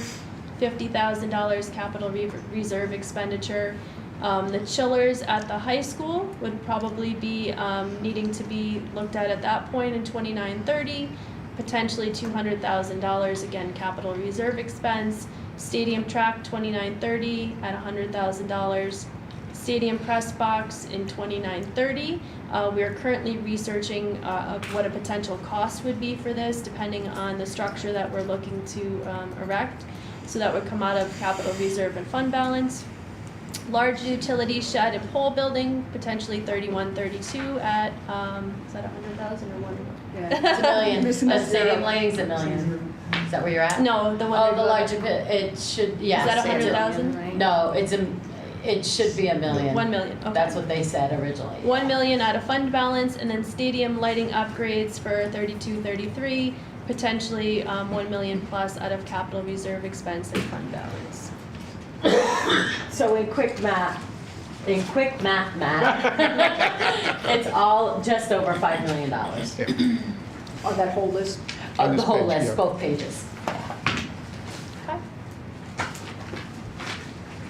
Okay, this slide speaks about our summer programs. Specifically, it discusses elementary STEAM camp. Elementary STEAM camp will run for summer of 2025. We are looking at doing that from June 16th to the 19th, and then again for the 23rd to the 26th for grades 3 through 6, but it would also include students who are transitioning from 6th grade into 7th grade. Our Education Foundation, through their generosity, has committed $30,000. That would cover a director, a coordinator, 4 teachers, 1 paraprofessional, and then nursing support as well. It would also cover food, materials, and transportation. Again, we greatly appreciate the support of the Northern Lehigh Ed Foundation with supporting our summer STEAM camp. The second opportunity that our students have had since COVID is the Open Horizons program. Our next summer Open Horizons, which again started during the pandemic and has been funded through ESSER money up to this point. It's proposed for 12 days at 4 hours per day. So that would run July 7th through the 10th, the 14th through the 17th, and the 21st to the 24th. We're proposing staff would include 1 director, 6 teachers, 6 paraprofessionals, and a half of a nurse. When we say half of a nurse, that's because that person is also paid for out of ESY, so they share the cost of that. It would also include transportation. Right now we are proposing breakfast, lunch, or food for both. And then $500 material cost in case there's any additional materials we would need to purchase. So this comes in just under $50,000. Again, this is something that is up for the board's consideration because we currently do not have the funds for this. Since ESSER is no longer available, we would have to fund this out of the budget. However, in examining the paraprofessional hours for the Open Horizons program, just something that has been noticed for additional consideration. So we noticed that if we run this program for 12 days at 4 hours per day for 6 paraprofessionals, that comes out to 288 hours overall. So for about $56,000, we could add 2 full-time paraprofessionals to our staff for the whole year. They would directly support students. That would include the 177 days we have in our calendar for next year at 5 hours and 5 3/4 hours per day for the 2 paras, which would be 2,040 hours total. So we have done a fantastic job with Open Horizons. The team has done a really nice job. It's been a great opportunity for our students. So we would be asking the board, do we want to continue with Open Horizons? That's option 1. Do we want to instead use that money to support 2 additional paraprofessionals? Do we want to do both? Or do we want to do neither? And we can give you some information on ideas we would have for those paraprofessionals moving forward. Are those the two para positions we talked about earlier that you want to add? No. They are not. They Are are there separate. another two paraprofessionals? Correct. Yep. An additional two more? Yes. And you're saying the hours basically would be almost the same to have them all year, like? So, if we were looking at the open horizons with the 12 days, 4 hours per day for those paraprofessionals, for 6 of them, would be 288 hours total. If we did it for the 3, we do 5 3/4 hours during the day during the school year. For 2 paras, 177 days, it would include 2,040 hours total. So again, there would be, we'd be looking to the board for some direction for, do we want to do one, the other, both, or neither? So if we went with the additional 2 paras, that means then it's actually 4 additional positions. Are you indicating that we need 4 positions, or are you indicating, what does administration indicate? Because if you're asking us to put 2 more additional paras, that's telling me that we probably need to do that. But, Hopefully we Yep. need to do that. right, so, So I can give you some idea of how we would use the 2 additional paraprofessionals. One would be assigned to Peters and one would be assigned to Slatington. And I can have each of our principals share how they would be used if you would like to hear how they would be used, if that is the direction that the board would like to go, again, for consideration. Just let me clarify maybe. We have an option to eliminate this Horizons program, which would Correct. then help cover the cost of the 2 positions. Correct. Where would the other costs be coming from? I assume 2 paras is gonna be more than 50,000, right? So It's the- 56. Yep, Okay, so 56. 56, but then there's already 2 that's already budgeted. correct. So it's actually, so that request would add 4 paras, potentially, if we, option is keep open horizons. Right. Option is change this to 2 additional paras on top of the 2 that were already budgeted, so a total of 4. Keep both, do both, open horizons and an additional 2 paras, which gets you to 4 paras, or none of it. Right. Correct. So I'm just gonna take a second just to give you a full view of everything. I'm gonna have Mr. Pine talk about the Open Horizons program. Then I'm gonna have Mr. Schneider talk about the potential of the para at Peters, and then Mr. Briner talk about the potential of the additional para at Slatington. Sorry. So I mean, honestly, like this is difficult. I mean, you built the Open Horizons program coming out of the pandemic. I think it's been very successful. We've seen students make growth within the program. As it's proposed up there, we've already cut it pretty significantly in terms of the length of the day and the number of days and like the weeks. So it probably would have less impact in that situation. I mean, I guess, that I'm willing to answer any questions. I have all the data related to it. I feel great about the program, but we also went into this kind of understanding that after the ESSER funds ran out, that it would probably go away. Can you just refresh what Open Horizons is? Sure. So it's an academic program. It has a social emotional component where the students are engaged in like activities and things like that as well, but it's primarily focused on math and reading skills. And so the students are assessed at the beginning of the program. They participate in classes and interventions throughout the course of the period. It started at 5 weeks, went down to 4, and now we're proposing 3. And then they're assessed at the end in order to determine whether or not they make growth. And so these are usually our students who need it, who need the extra help over the summer. And again, like I said, we have seen gains, and summer is typically a time where we see loss, and we see that sort of summer slide. So then you're approaching the students. It's not like anyone can apply for it, or do you see a need and then you approach those students? So the way that we've run it is it's been completely open, but I will say that the students who attend are typically students who need extra help. And so, I mean, when we look at the students, they are typically below where they should be. To add a little context to that, it's a great question. Certainly I think it was open to everybody.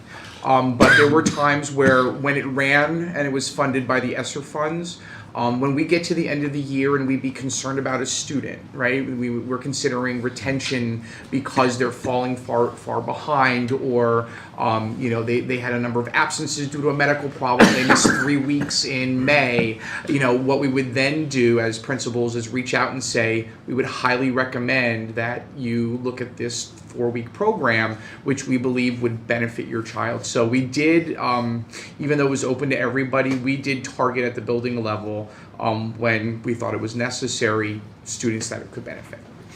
How many students went to the building? So it varied. The average was around 70. We had the second year we had, I think, a drop to like high 40s, low 50s, which was odd. But then the very next year we rebounded again, so we were around 70. The first year it was higher than that. I want to say it was closer to like 80 to 90. Yeah. So these 2 additional paras, would they be able to help some of these students with this? So let's move struggle? into the paras now. So any other questions on just the summer program? Okay. I'm sorry, what What? grade levels is the Horizon program? So we had Open Horizons and then Inspire, which ran all the way through the middle school. We're not even actually recommending the Inspire just because the attendance was so low. So this is all elementary? This is all elementary. So this is all students currently in grades K, and then if we were to continue it, we would probably open it up to our students in 6th grade going into 7th grade, who otherwise would have gone to Inspire and really made up the bulk of the students who attended that as well. So now we'll flip to the 2 paraprofessionals. Sure. So we'll start with Peters. If there were to be an extra paraprofessional added to Peters, what would that para do? So to provide very succinct context, since I've been principal here now for 6 years, when I began, our paraeducators balanced their support between special education students with students with disabilities that had direct needs and classroom paraeducators who worked with students who were not having an identified need but were struggling academically. In the last 6 years, there's been 1 position added as a special education para, but there have also been 2 full-time special education classes in Peters alone. And those classes currently have 3 paraeducators who work all day in those classes. So basically in the 6 years, due to the student need, the paraeducators, which were usually balanced between working with special education students and general education students, 2 of those people have basically moved in and are doing special ed full time, which means our regular education students are not getting the support they did 6 years ago. We've certainly adjusted what we've done, but one of the biggest concerns that it's expressed often is we would like to be able to, at the classroom level, help students before they get to the needing the special education. So, the first para position that was up there was targeted towards 1st grade. The second para, if that's approved or considered, would look towards kindergarten, which is not only our neediest grade level because they're new to school, but also would have an added benefit of one of the things I've been working with Mr. Hill, Mr. Pine on is removing barriers for our students using our online or our platforms for technology. As we know, sticking a 5-year-old or a 6-year-old on a computer and saying, "Go ahead, kid," is not an easy thing. But we've been looking at other, places that use IXL in kindergarten more effectively, and they have targeted paraeducator support throughout.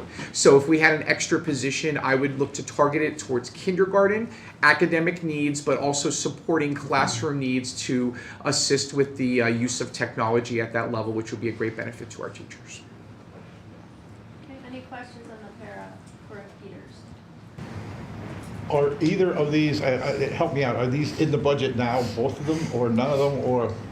So, go ahead. What is in the budget is the Open Horizons program. I budgeted for the teachers, I budgeted the salary, that is what is in the budget. That's in the budget, okay. $50,000 is in the budget. Okay.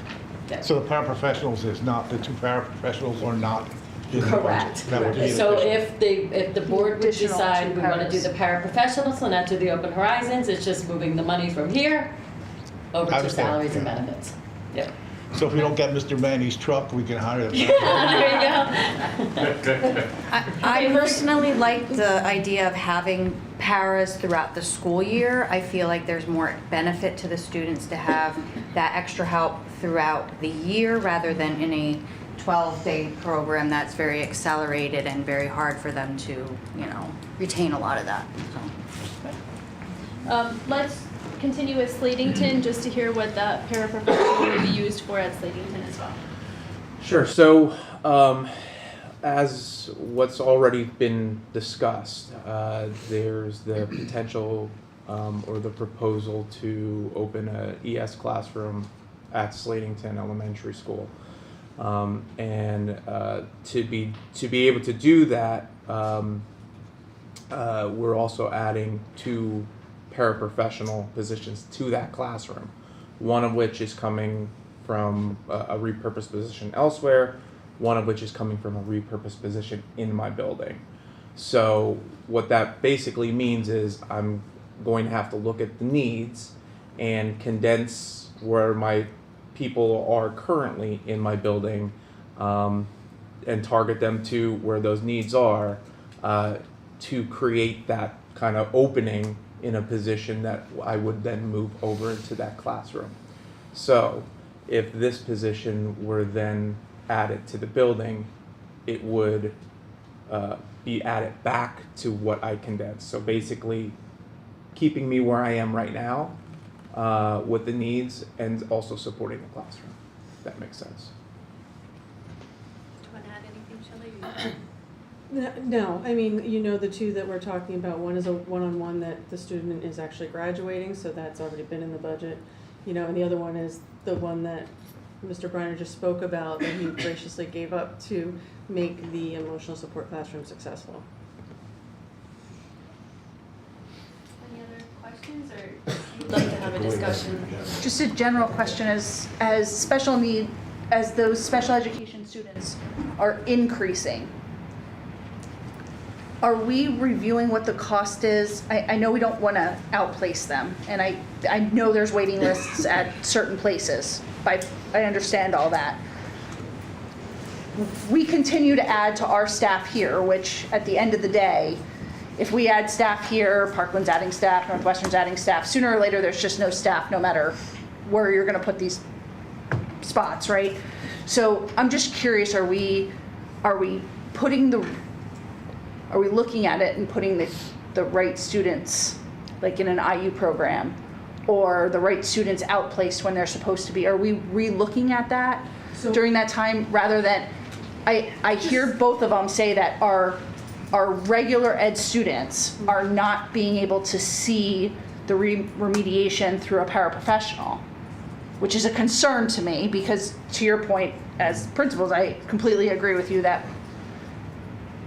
they're as important as somebody else who is somebody else, right? So I'm concerned that we're not reaching those students, but then at the same time, we're flip-flopping where that paraprofessional is into those programs.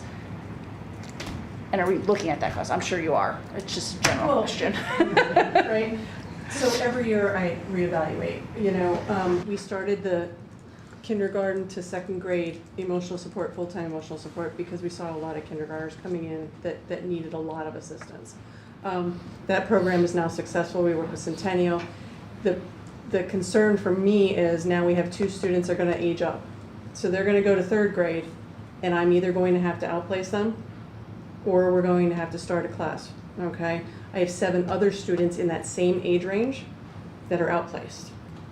So if I'm looking at my priorities, that's where I would prioritize the next group to start pulling students back so that I can continue the continuum through from Peters to Slatington, as well as support the younger ones that are all in outplace, if that makes sense. It does, yeah, and it, you know, it's hard because It is hard because I will too. So our life skills is also growing exponentially, right? You know, and our it's a moving outplacements are number. growing because a lot of our students are coming in with more difficult needs, you know, that need a lot more support than even what we can do in life skills or ES. Right. Thank goodness for the IU for some of those. It's an easy answer, just do both of them. Right.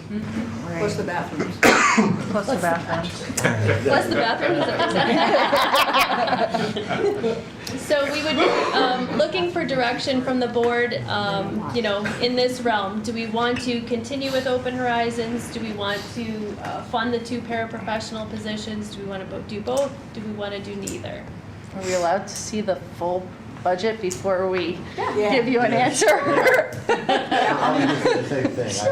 I mean, it's really easy for us to sit here. Honestly, I'd love to see both, but obviously that might not be a possibility. I'd love to see one versus the other, and I have my own choices on those.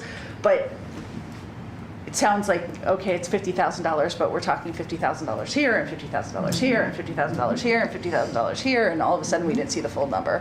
Okay. And I have a fear what the last slide's gonna look like. What was the cost of the 2 paraprofessionals again? 56. 56, okay. 56. That's, I thought. Yeah, okay. Yeah, fine. So then I think what I hear you saying is that build the budget and then we'll kind of get direction at a later time? Or do we want to go one direction and build something into the budget? So Horizons is already in the budget. Horizons is already in the budget. So we can Correct. choose, if we choose to switch, the money's there. Right. Generally, Yeah, it'd have to add it's- 6 grand. It's Yeah, like okay. 50,000 versus 56, so we would be off about Yeah. 6,000. I say switch, that's mine. And I don't mind, I mean, we can go through the rest of the budget and see the budget and see where it's at and then And make see if some we can still do decisions from that, there. yeah. Yeah, that's We have a lot fine. more to go. Keep going? Yeah. Okay, All right, alright, yeah. go ahead. All right, so this is the estimated fund balance ending June 30th, 2025. So I'm anticipating putting roughly about $725,000 back in the fund balance from the numbers that I did today. If I do put that back in, we're looking at roughly about 18.7 or 18,765,000, I think is that number. I have in the center in the yellow what we are looking for one-time purchases for this year. So again, we talked about that truck for Mr. Mance, talked about that middle school furniture, Slating to Elementary furniture, bonds at $200,000, high school flooring project at $270,000, and then that water softener system, and then our PCERS increases and our healthcare increases. So overall, it would be about $1,082,000 out of fund balance for one-time purchases and items that were in our fund balance used for assignments or commitments that we said we were putting the money in there to be used for. So that's currently, like, if we end up with the $725,000 at the end of the year in an increase, we would be ending with about $18.7 million in our fund balance. So here's our expenditures and our revenues now for this coming school year. Expenditures are coming in about 42,993, so just shy of 43 million. Our revenues with the fund balance for one-time purchases is 41,463. So we are short $1.5 million currently right now in our expenditures to our revenues. That does not include a tax increase. So if a tax increase is decided to be done, that will shorten that 1.5 million. That also includes the $505,000 or for a new bond payment in there. So if the board would decide that they don't want to do the bond next year, that $505,000 we would pull out of there as well. Out of the shortfall. Out of the shortfall, because currently in that line under there where it says 900 principal repayment transfers, just above the total expenses, there's $2,056,000 in there. $505,000 of that is a new bond for the construction project if we would decide to move forward with that. Okay? Any questions on that?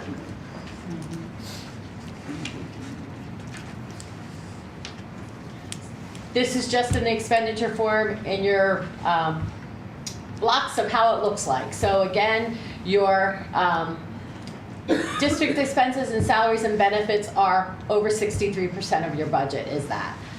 The principal payment of the 2.1, that's what we just discussed with our bond payments.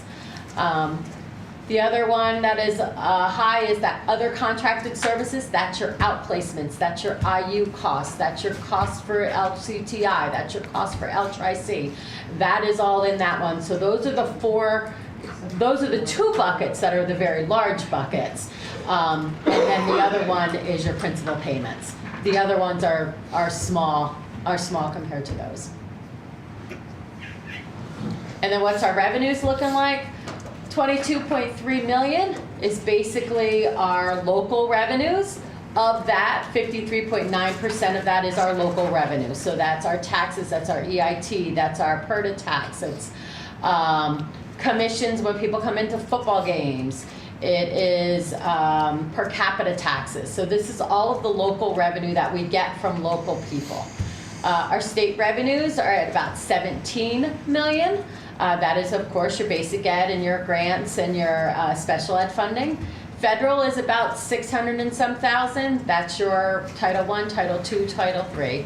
And then you have others, which is just other money that comes in from donations and that kind of stuff, and then using your 1.8 million for those one-time purchases, 1.082 actually, thousand it was, of one-time purchases for all those items that we talked about that would be for just purchases for this year. So that's what the makeup is of where we're coming in with our revenues. So if we got no federal funding, we'd lose 600,000? If we have no federal funding, we would lose $600,000 in just federal.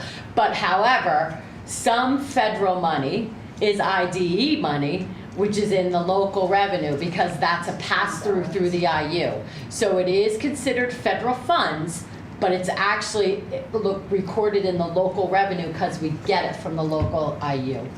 So that's an additional $303,000. So if we would lose all federal funding, you're losing close to $1 million out of your revenues. Yeah, if federal funding goes away. That's important before I make a budget decision. So again, the big picture, expenditures are 42,993, so just shy of 43. Revenues without using any fund balance at all, even for those one-time purchases, we're short 2.6 million. Then again, I show you the budget shortfall of the 2.6 million. Taking out of there those one-time purchases that we talked about, and the PCERS increase, and the healthcare increases, and the debt service payments, takes us down to the 1.529. So if we use $1,082,000 out of fund balance for those one-time purchases, with our fund balance currently being at 18.7, almost 18.8 million, we would be at about 17.68. If you would decide to say, I want to take all the remaining 1529 out of fund balance and not do any kind of tax increase, and this is where I just want to use everything from fund balance, we'd be ending with fund balance at the end of the 25-26 school year about just over 16 million. Sherry, the 17,686, does that include the money you want to move into capital reserve? Yes, that money is in there. If you move that money, then that would be less. That's going to be less, correct. You got it. But to be, you're just moving it from one pot to another pot. It's still a savings account that you could use for those items. So. And that includes the bond payments that she is in there too. So I'm going to turn it over to Dr. Stoker for the last slide.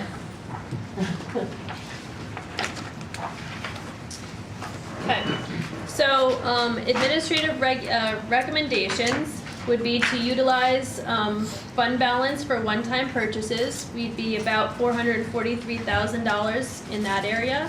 And then debt service payment, PCERS, and healthcare around $640,000.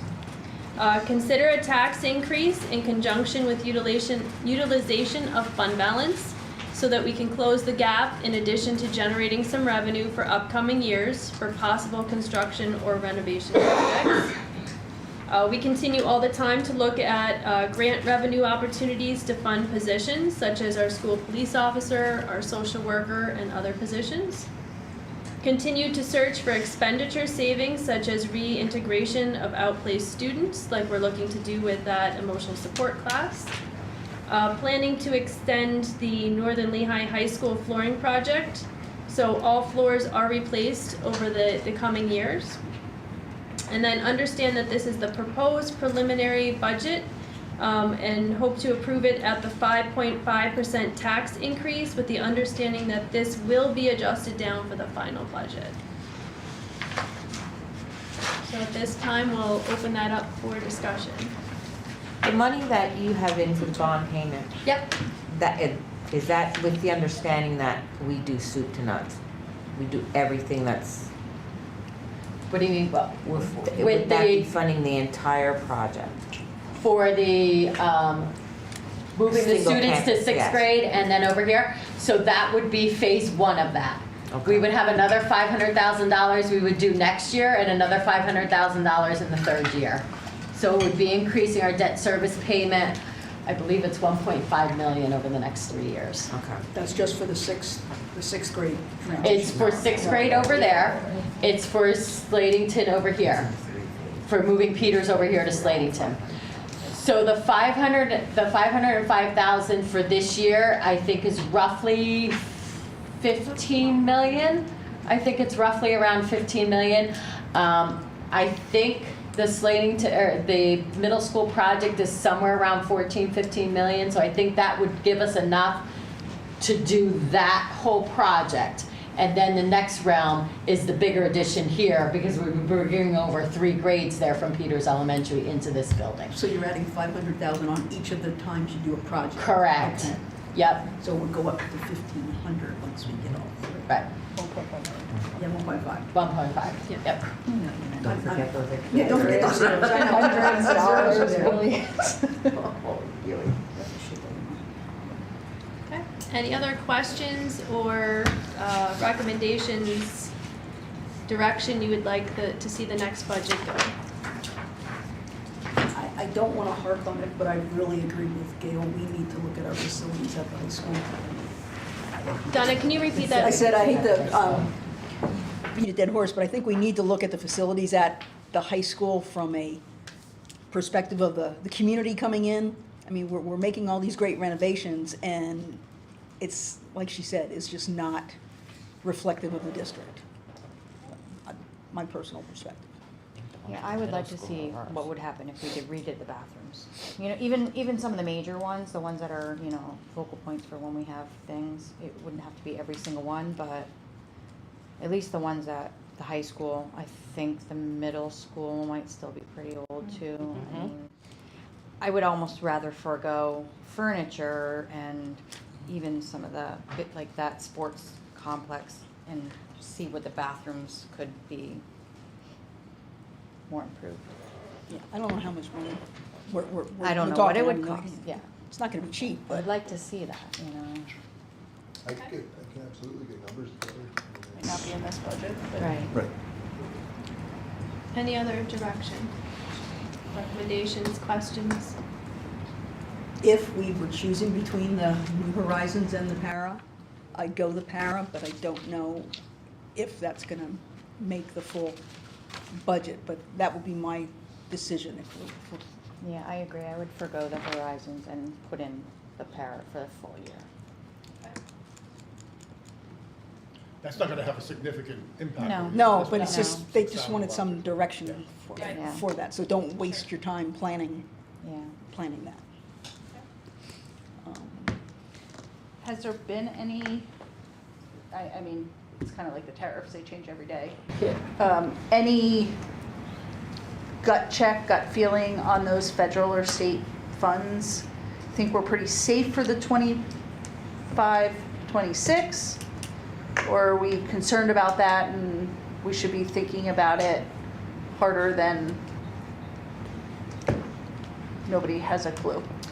So I can tell you from the PASA conference that I went to, Noelle Ning was there and she does a phenomenal job with kind of having her pulse on what's happening at the federal level and, you know, kind of the direction that they're going. When we look at the House versus the Senate, they're almost in opposites. So one is saying zero funded and one is saying add to it. Awesome. So it's kind of split at the federal level. I don't know what direction it will take as far as like the federal funds, like we're talking Title I, II, III, IV. That's kind of what we saw from her presentation within the past month. Do you have any recommendations how we should be looking to plan for that? That was a question that some of the superintendents there asked. And she said we're probably just gonna have to see how things play out a little bit further and see if anybody makes any movement in that direction. But at that time, there weren't really any recommendations. Most likely to kind of, you have a, you know. You have that crystal ball yet? Yeah. I don't, but our Lehigh Valley ASBO meeting this past week, we were at Nazareth, who had a lot of the local legislatures there, and they were talking about the charter school reform, the reform that's out there, and the Democrats and the Republicans, and you know what's happening in the House and Senate here at the state and local level. Somebody did ask about that, and they just kind of kept hitting on the fact that it's Title I and it's Title II, and it's going to need to take a law in order to pass and that to go away, and they didn't think it was going to happen. But as anything, it's hearsay. You don't know. You can't never plan on what you're going to do. Yeah, I think that's a good point. Some of these titles were in existence before the Department of Education. Yep. So the fear was when the Department of Ed goes away, all of the federal funding goes away, but that's not necessarily the case. Right. Title I was there before, IDEA is separate. We may see a reduction in Title II. The last time that the president was in office, there was a bit of a reduction in Title II. And then Title IV went up a little bit. So Right. it kind of leveled out just in a different area. So I'm not sure what that's going to look like. I think we may need a little bit more time to see that. But at the same time, there's a possibility of getting more state funds, Correct. which you did not put in the budget, and that was Correct. a considerable amount of money also. Yeah, about $150,000 more that could go back in the budget. Yep, depending on how Mary passed.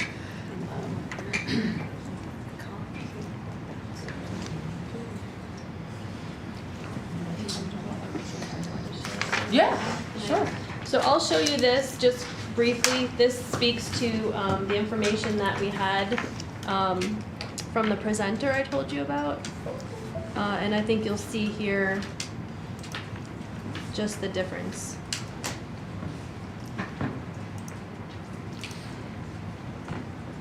Again, this is one person's perspective on it, and this is what comes to us through PASA and AASA.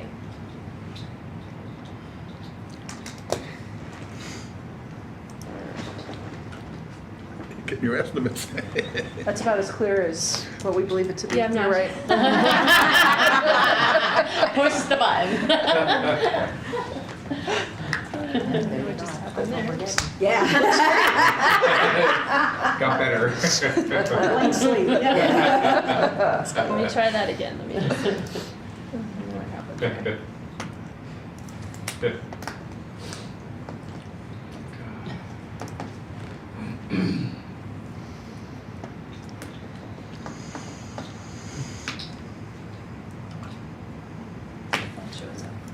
Ta-da.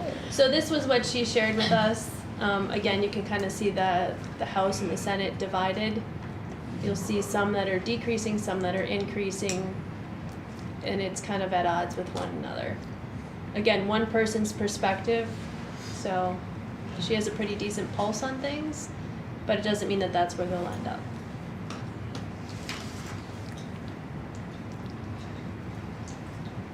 But either way, it doesn't look like they're cutting everything.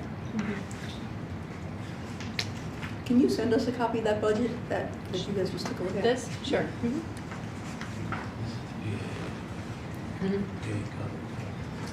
Sorry? BA, is that This is the federal government. The federal. Yeah. Millions, we're in the billion number now. Okay, any other That would be questions? nice. Yeah. So I can certainly share this out for consideration as well.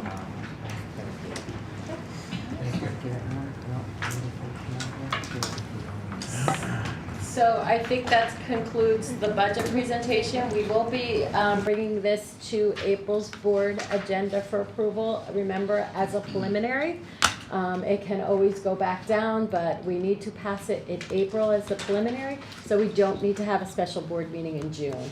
We wait till May to do it, we would have to hold a special board meeting. So we're hoping to do away with that, get it approved in April, and then we have May to work on it again at Finance Committee meeting, as well as the board agenda, and then look for passing it in June. Is that all we have for finance? That's it for finance. Good job. All right, we'll open up the curriculum and Mr. Pine. We have education first. Oh, I'm sorry, I'm sorry. Oops. I turned it over to the wrong person, my mistake. Mr. Fedorcha, education. See, I wrote all my. Thank you. Since Firefly has different meanings to me sometimes, but I'll give it to you, Doug. Sorry, I'm just waiting for this to pop back up again. So there's one item on the agenda for the Education Committee this evening, and that's Firefly. This is one of the assessment tools that we had talked to the board about previously during an Education Committee meeting. And we were looking to pilot this. We have Mrs. Bariana here tonight, who has been piloting this for us at our middle school. And we'll talk also about our high school and what we're looking to do there. So I'll turn things over to you. Thank you very much. So my name is Amanda Bariana. I teach at the middle school. I'm also in a part-time position this year doing some curriculum instruction coaching. So I've been all over doing some different things.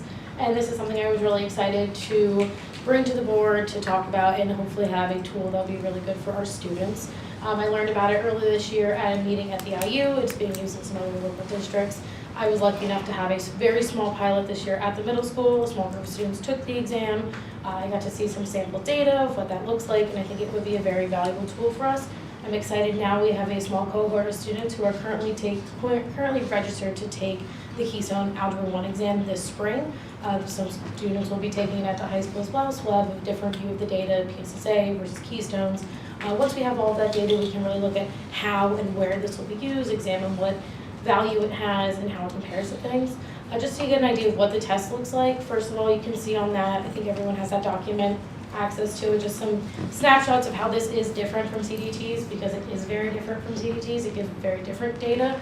CDT is more diagnostic, gives things at grade level and above grade level, versus with the Firefly, it's only looking at the grade level of the assessment the students would be taking that year. So it pinpoints exactly where they are in their preparation for the test they will be taking that year.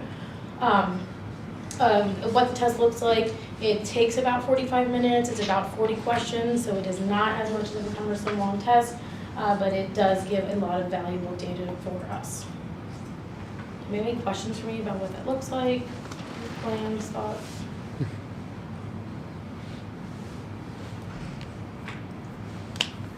If we would go with the Firefly program, how would that change what we look at, what our teachers teach to? What change would be implemented if that would be the case if we went to this type of platform? So it's definitely something we'll do more research with when we have more data to compare to. But you can see here what it gives you. This is a breakdown of the different parts of the assessment, and it tells you for each student if they're on target, if they're prepared for that section, or if they still need support. So it would give us more targeted remediation, practice, and preparation before the exam. I'm really excited with the pilot at the high school here. I know we're getting close to Keystone exams, but even in this time, with this small data, we can take this remaining time and target what those students need specifically to prepare them for the assessment. And there's definitely a lot more that will go into that once we have that data, even talk about where this is being rolled out. We don't have all those details yet, just the pilot's getting as much information as we can to make an educated choice. And the CDT doesn't get to that level of data, is that what you're saying? Yes, it's different data on the CDT. The CDT is more general diagnostic, where's your student at, versus this is exactly how they're predicted to perform on the state assessment they're taking that year. Got it.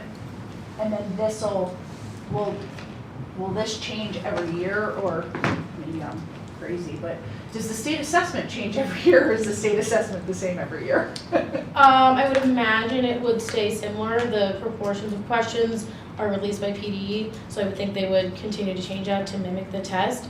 Another thing I want to add in here with the change for state testing going all to online. We're seeing a lot of differentiation with the types of questions our students are seeing. And in my pilot, that was a huge thing that came up. Students were questioning how to answer these because there's all new different technology enhanced questions that students are going to be seeing.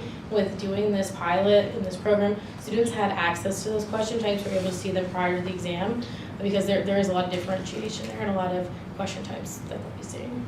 Thank you. You're welcome. Any other questions? This is just a piloting of it, right? Correct, yes. What is the cost of this? Absolutely nothing. Free program put out by the state. I like it. I think it's great. Why not? No, I do like it. I like that it actually is targeting things. It uses the same testing application that they use for the Keystones. Yeah, and I like PSSAs, that. so, I think yeah. it's helpful to the students to have that. No, I can't even think the question was asked. I'm Oh, sorry. I'm I lost my sorry. thought. I thought he had a question for you. Well, I did, but I don't. Don't worry, I'm talking again during the next meeting, so if you're.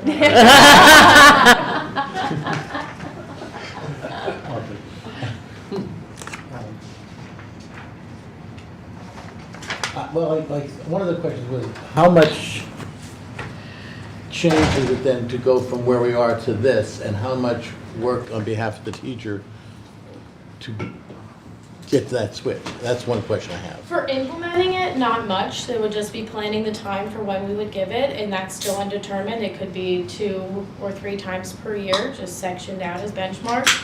That's just planning the time. For the data, this is just, I look at it as a benefit to our teachers because it's providing them a more accurate picture of what the student knows and the preparedness for the test that they'll be taking. So yes, the teachers will have to plan with this, but I think it gives them more educated planning tools. Okay, thank you. Any other questions, comments? Okay, that's all we have for the education committee this evening. So moving on then, we will go to Mrs. Snyder. Now we can open up the curriculum committee meeting, and that will be Mr. Pine. I'm gonna actually ask Ms. Barriano to come up with this. So I just want to give an update on the math program search. So we started this. I mean, it really started in January, but some of the work actually that led to it started going back to last year. So I just want to go over the background really quick. So last year, I went out to the IU to see a presentation by a company named Novamat, which is out of Europe. It's out of Spain, that the IU had contracted to come in and sort of give some development to administrators and leaders regarding shifts in math instruction and some of where we're seeing things go in terms of effective math instruction. I thought it was very fascinating. I'm not a math person. I'm learning to be, and I'm getting really excited about it actually just because of some of the conversations we're having about instruction.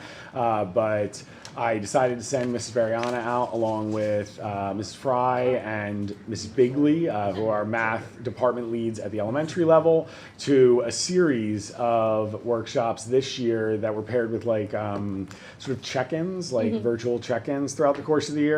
And I'm going to allow Amanda to talk a little bit about that and what her experience was with that. But then from there, also ended up doing some reading into the research and particularly focused around building thinking classrooms and some of the strategies that are built into that aligned with what we were seeing at Novamat.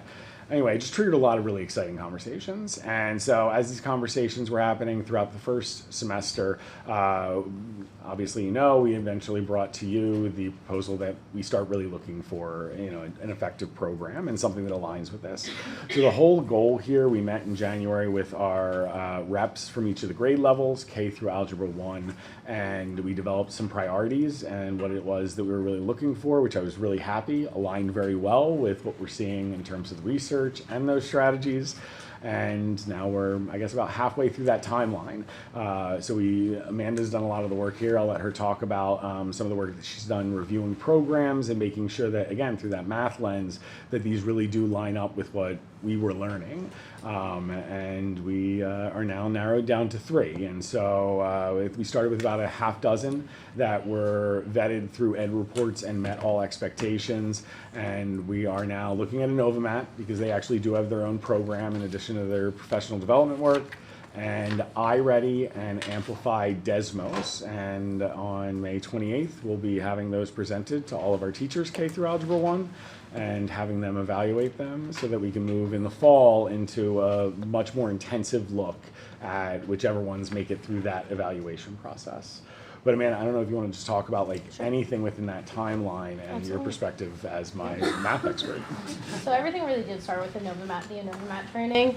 So I teach 7th grade, and it's primarily focused on early elementary school. And they're teaching these topics to us as adults in the room. We're learning 2nd grade topics, and we're thinking, and we're so focused on the tasks that they're doing. It was very engaging. And it brought this idea, like Scott said, of building thinking classrooms, and I've been doing a lot of research in that, and so have some of our other teachers kind of get us started. But it's really about this idea of critical thinking. We want to push kids to have independent thinking and use these different strategies to really get them to be doing the work to gaining the knowledge, because sometimes it's our teachers we get in a habit of giving the information and practicing back and forth. So it's really kind of changing that idea of really pushing the thinking to the students and having a way to foster that relationship between students and teachers where they're facilitating their learning. So a Novomat's something we're definitely looking into that is early elementary only. So we wanted to look at other programs. Are there other programs out there using building thinking classrooms ideals? And there definitely are. So Desmos was actually, I think, the first one I reached out to, mainly because it's also from Amplify, where we just got the CKLA program that's being implemented up through 8th grade. So we looked into them. We also do have some teachers using Desmo resources already. So we know that our teachers are used to some of those programs and they're valuable tools that are used. We're excited to get more presentations from them. We're going to go out and see it in some schools as well. And iReady was another one that I found. I immediately was drawn to that one because they have a great correlation with the PA standards. So it was really easy to see where everything lined up. We met with them. I actually was invited to a leadership seminar. Scott and I were invited, and I went and we got to learn more about the program. They really push professional development and working with teachers and working with the schools that they partner with. So it's not just here's the curriculum and go. It's a continual ongoing process where the teachers are using it effectively to build those critical thinking skills with students. And yes, I'm very excited for May 28th. We're going to have all of them come in and present to really get to see, because we've seen some of the great things, and even my lens for those early elementary stuff is different than some of our other experts would be. And we're going to have some of the resources available. We got lots of sample resources for teachers to compare, and I think this is going to be a big change of how math is taught if we can all get on board with learning how these new programs work and really implement them with fidelity. Does anybody have any questions? I'll just add that my background is also in math, so I was a 7th through 12th grade math teacher and also taught at the collegiate level, and I'm very excited by the programs that we're looking into. I had a chance to sit in the Novomat, and it really is engaging. Like it's a definite change where we have Steele's classrooms and things happening in our science classrooms where students are discovering. This was almost that same kind of mindset where it's going to be discovery in math, and not necessarily here's the procedure, we need to go through a certain procedure to get to a certain answer. I really liked that piece of it. So I'm very excited to see all of the programs in the direction that we take it. Yeah, that's a really good point. That's something we've actually realized working with Ms. Wilder on the Steele shift, and then Ms. Barriana on that like there's a lot of synergy between the instructional approaches in both of those. Mm-hmm. You were going to say something? I apologize. No. Okay. I was just going to say it sounds like a very interesting program. And a lot of these teaching practices can be applied to other disciplines as well. It's this idea of pushing critical thinking, which I think we all try and do that in our classrooms already, but these programs really enhance that and encourage that and support those processes that we already want our students to be doing. I love the critical thinking component of it. It's a game changer to all kids. Sure. And the curriculum presentation on May 28th, is that in service for all teachers? Mm-hmm. Yes. Is that what we- Yeah. Mm-hmm. Does anybody else have any other questions for them? Sounds good. Thank you. Thank you so much. Thank you for having me. We'll be turning that over to Angela. right, we will open up the meeting for the Community Relations Committee. College career, is that Dr. Stoker? I'm actually gonna turn over to Mr. Williams. Goes in the back. Our upcoming, yeah, absolutely, join us. So on April 16th, we're going to have our 4th annual Career, Military, and College Readiness Fair. It's going to be from 9 a.m. to 1 p.m. So just a little bit of information. Right now, we have about 60 vendors who've committed to come. So we're going to have 19 colleges and universities that are going to be attending. We're going to have representation from the Air Force, the Army, the Navy, the Marines, and the Air National Guard. And we're going to have 36 different businesses, community organizations, and service organizations from throughout our region. So the other day, I sent out a final logistical email that gave an aerial site map, and it gave the final information for all of our vendors. And as we've had in the past, we're going to have our 7th through 12th grade students. They're going to move through our vendors. They're going to have some guiding documents that they're going to be given, and we're actually going to meet with each of the grades to kind of let them know what the expectations are, what we want them to take away from it. But it's really for them to network, it's for them to gain information, it's for them to really take a look at what is going to be offered for them as they kind of take a look at what the next steps look like as they leave Northern Lehigh School District. And that's really what it's all about. And kind of what I've been saying is, and as I've reached out to the vendors, it's not just for our students to be able to see what these organizations have for them, but it's also for these organizations to see how our students can be an asset to them. And that's kind of like the big push, kind of show who you are. So, that's going to be the structure of it. As we've had in the past also, our students from Slatington Elementary are going to be coming over, and they're going to be viewing the outdoor hard asset displays that are going to be there. And I always think that's a great opportunity for them to see some of the service organizations that are going to be there, to see some of the equipment, see some of the demonstrations, and I know that they get a lot out of that. We've coordinated with our student council to use those students as student ambassadors. So as the vendors come in, they're going to come out, they're going to meet them, they're going to help them get their tables set up and different things like that. We worked with food service to make sure that we have some refreshments and food available for our vendors. I think it's just going to be another great day. So this was a great endeavor that was started by Mr. Stroll, and coming into this role now, I've really been privileged to be able to take it over and see, how it's going to impact our students.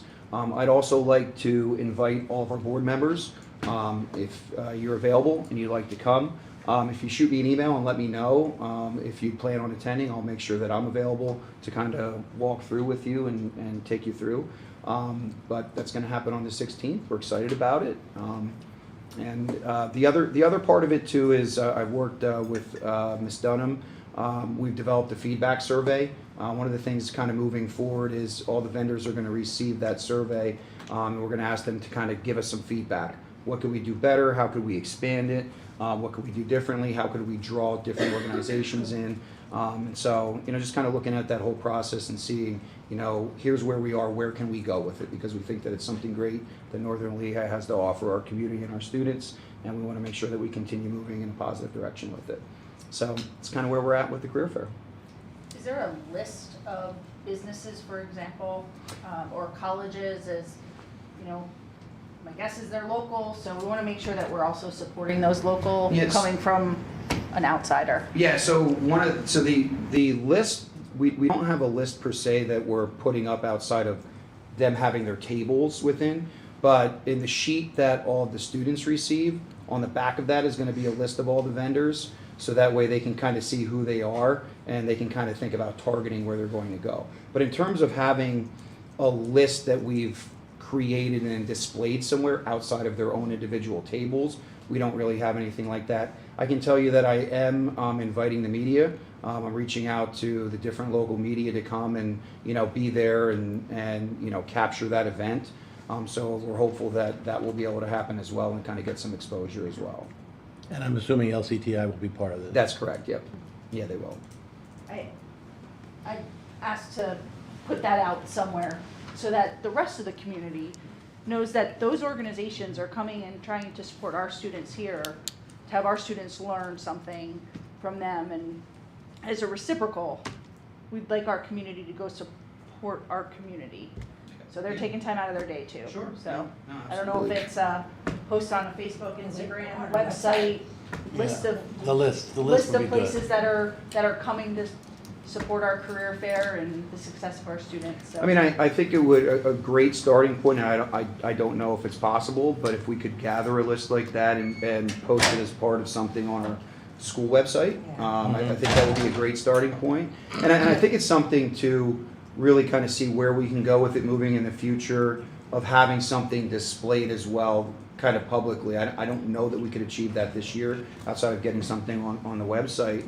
But moving forward, I think it is great. And, you know, the one thing is too, and I kind of said this from the beginning, and it's going to be my push. We are going to have a lot of, you know, service organizations, community organizations, larger businesses. I want to try to get some of our local businesses that are here, you know, right in Sladyton, right in Walnutport, you know, that maybe aren't a part of it. And so, you know, myself, I'm going to try to have that reach, but members of our community who have that reach say, hey, every year Northern Lehigh does a career fair. You know, it's not just for students to see what Lutron has to offer, right? It's also for them to see what's right here in the town of Sladyton, what's here in Walnutport.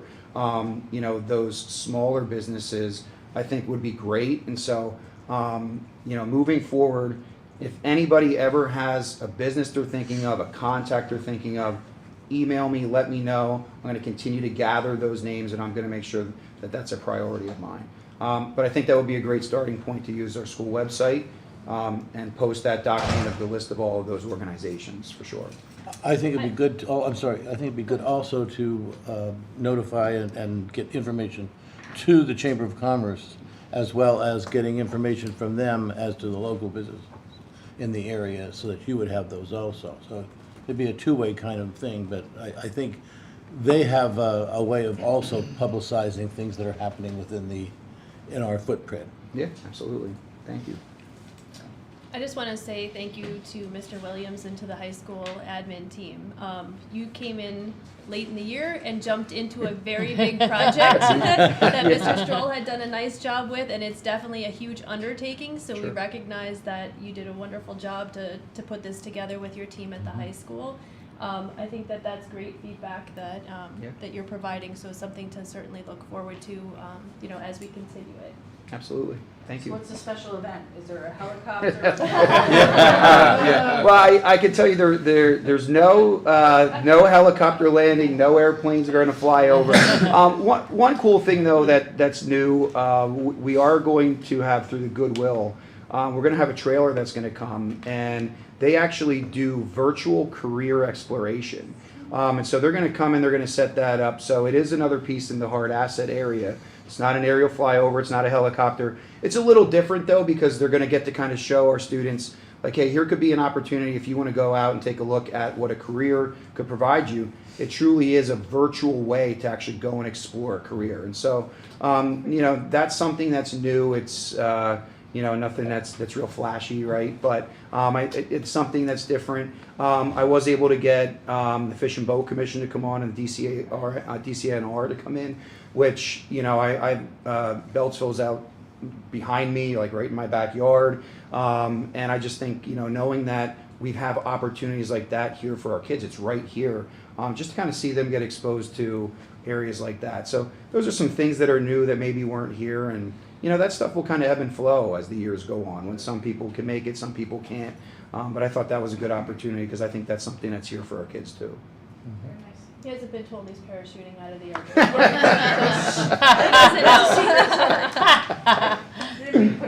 I think about it. No, we're only kidding. Thank you though for all of your work. Yeah, Thank you. Great. I'm glad we're still doing it. Yeah. Are you up next? I guess so. I had sent all of you I don't know if it was text or an email, whatever, saying that there's a possibility of a meeting on the fourth Monday. Well, that is now a reality. So I guess I'm officially calling a meeting. I think the administration got some warnings on that also from Dr. Link.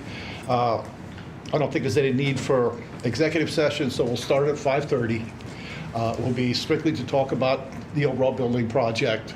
It'll be an open meeting. There's possibly some votes. So we might be making some decisions that night. So be prepared for that. Again, 5:30, April 28th, the fourth Monday, here in the boardroom. And you will see that that's advertised, Dr. Stoker? Yes, we Thank can you. do that. And that's it. Mr. Green, can you tell me if you would like financial advisors there for that meeting? or not? Yes, I think the financial advisors are going to be here as well as the project engineers. from Okay, what Matt I said. had him hold the date, so I want to call him. Okay, but I yeah. didn't know that we want When him. I had the last conversation with Matt, that was that they were going to Awesome. be attending, so Okay. if people have any questions for them. Yep. Thank you. All right, any questions? If not, we will close the community relations meeting. Gee, and that's the last All one. right, have a good night.